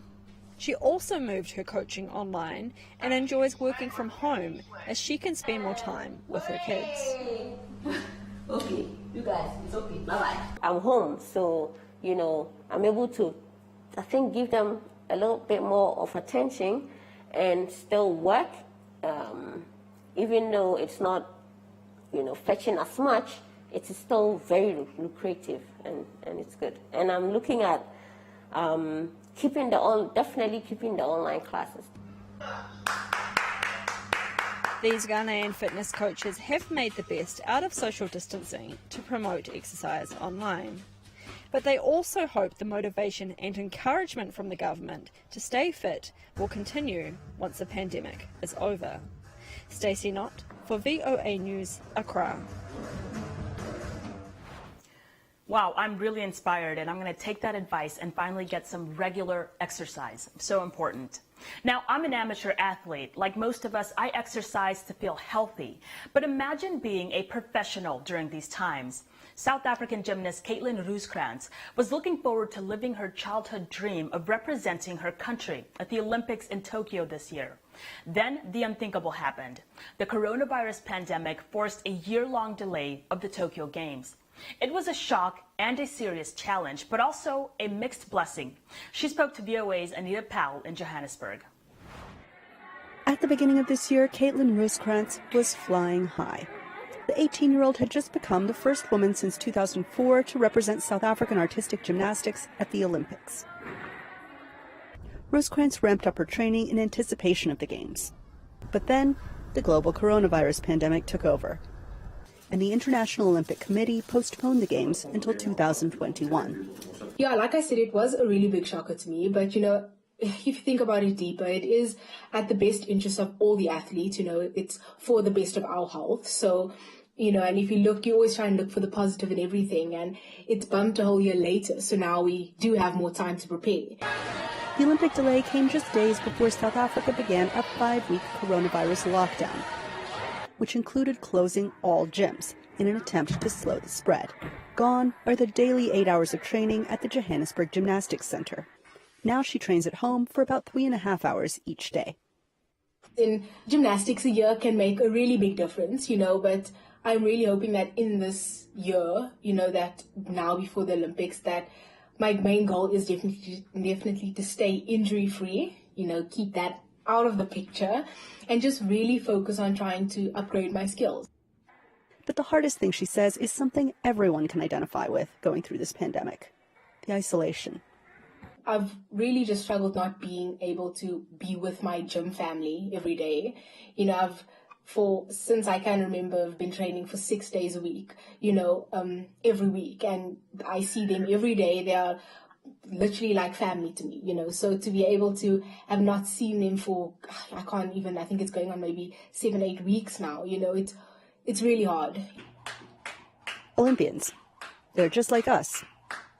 Okay, they're also extremely skilled and hardworking athletes. And in these difficult times, their Olympic dreams may be delayed, but they're still very much alive. Anita Pal, VOA News, Johannesburg. Thank you, Anita, for that report. Coming up after the break, a look at what some are doing to address self-care in the form of mental health during this unprecedented time. But first, here's what self-care looks like to some of our viewers.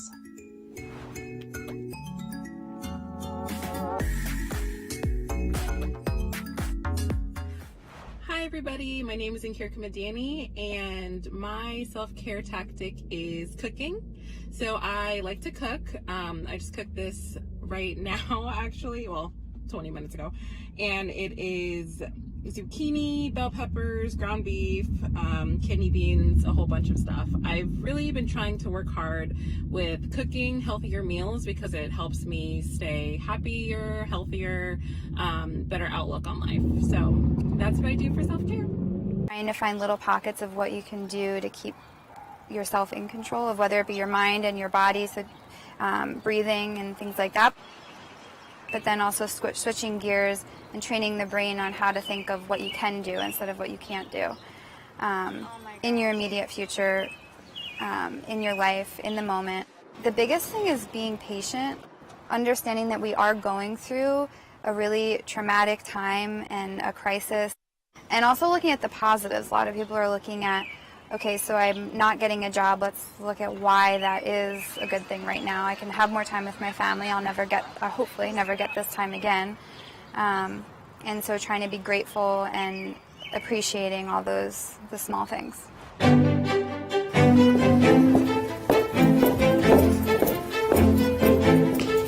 Being part of Our Voices is about more than just sitting here and talking about women's issues. It's about listening to them and bringing their opinions to the table and making sure their voices are heard. Because our lived experiences, our stories, and our voices will help shape the next generation.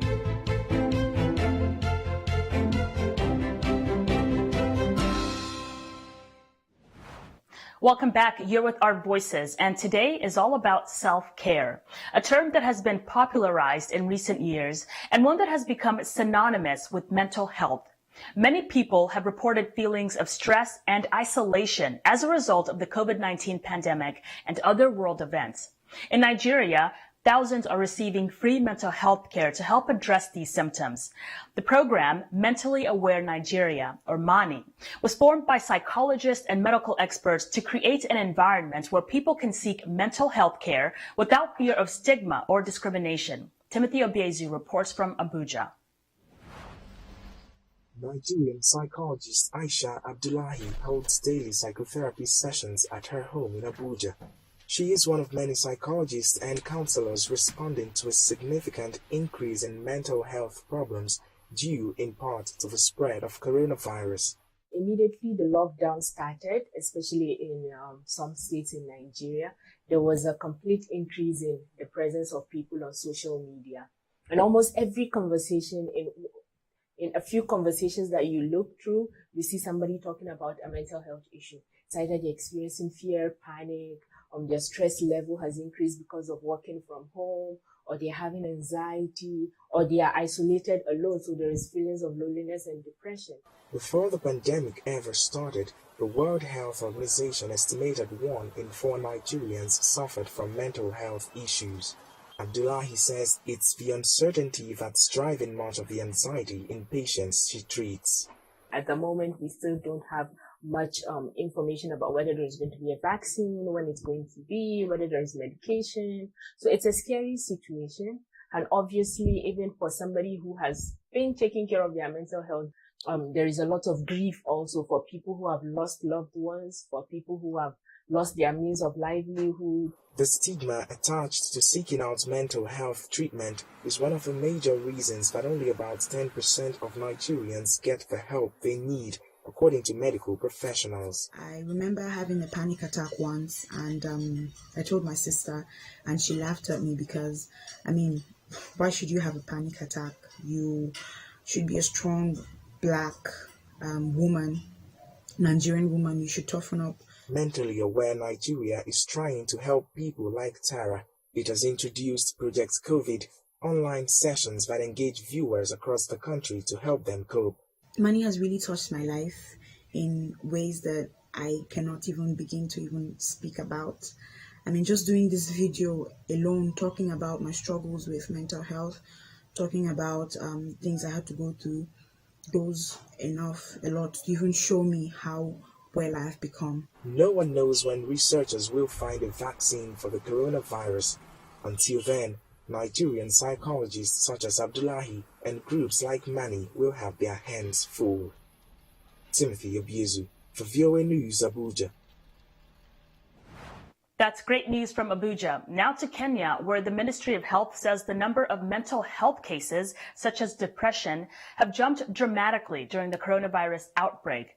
But more Kenyans are seeking help and talking about their issues. Mohammed Yusuf reports. Sheila Orono is meeting her counselor to get help for a mental health problem that has grown worsen in recent months. I just wanted to be alone. I don't want to talk to anyone. I don't want to do anything. But now I've gone back to my normal self. I can do something. I can even listen to music. Like the normal me has come back. I was heading to. But now with the therapy sessions and the need for me to come out and say that I'm suffering from bipolar, like a mental illness. This small center in Nakuru County receives several patients suffering from different mental health issues. And just helping them to have psychological resilience, to realize that even during this moment, during the pandemic, where there are chances of heightened depression, that it doesn't mean that it's a season that will be there forever, but then during this process they can have what we call psychological resilience for them to be able to cope and understand that they can still bounce back. The World Health Organization defines mental health as a well-being in which an individual realizes his or her own abilities and can cope with the normal stresses of life. This mother of three suffered COVID-19-like symptoms in March. After a few days, she was picked up by health workers dressed in protective gear. You can see some 1, 2, 3 people understand you and talk to you or associates with you, but there are those who are so illiterate, who don't believe that you can be healed. Frank Njenga says many Kenyans suffer mental illness without knowing it. If you look at a family with 5 people, 2 parents and 3 children, at one point or another, one of them, at one point or another in their lives, will suffer from a mental illness of one sort or another. In other words, 20% of Kenyans, whether we like it or not, will at one point or another have a mental health need. With the pandemic taking a toll on people's mental state, the Kenyan government is urging its citizens to seek help if they need it at this trying time. Mohammed Yusuf for VOA News, Nakuru, Kenya. Very glad to see that people are getting help and also speaking about mental health. Mental health impacts all of us. It does not care if you are a man or a woman, rich or poor, a grocery store clerk, or the former First Lady of the United States. That's right.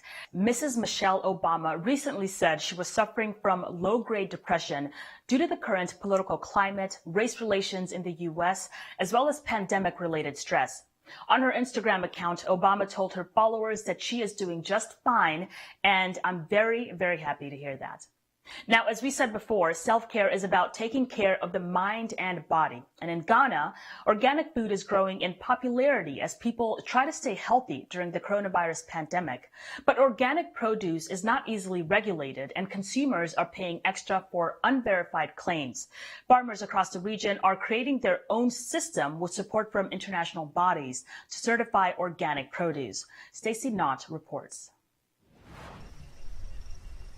Until last year, consumers of Ghana's organic produce only had the farmer's word to back up claims of chemical-free food. To guarantee standards, farmers formed what they call a participatory guarantee system, or PGS, to monitor and certify each other as organic for buyers. With PGS, it's a certificate, so it's always easier if you can say that this body, hey, you can call this body, I'm registered with them, they've certified me, so that's why I definitely want the PGS to work. A growing demand for healthy food during the COVID-19 pandemic is a good chance to involve more farmers, says consultant Aposere Olawumi Benedict. Many people in Ghana just say, so it's been a challenge, but we kind of see a new dimension with COVID-19. So many people really want to be sure now that what they are eating is actually, that has been labeled organic, is organic. Imported health food shop owner Ama Asafo Ajay says that more often these days customers are asking for local organic products. People feel more comfortable just immediately looking and seeing that it's labelled organic, just gives them that peace of mind. There are other organic certifications in Ghana, but compared to the participatory guarantee system, they are expensive and aimed at exports. PSG will really help the farmers because a lot of farmers shy away from certification. But if it is with the PSG, it's quite cheap and very, very affordable and friendly. In West Africa, the participatory guarantee system is also used by farmers in Benin, Burkina Faso, Nigeria, Senegal and Togo. The system is backed by the International Federation of Organic Movements from a project funded by the Dutch Ministry of Foreign Affairs. Stacey Knott for VOA News, Accra.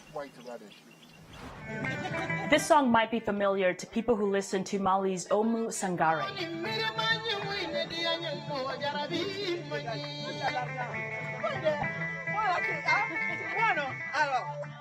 After the break, an exclusive interview with her about how she's taking care of herself, even though the music industry has come to a standstill.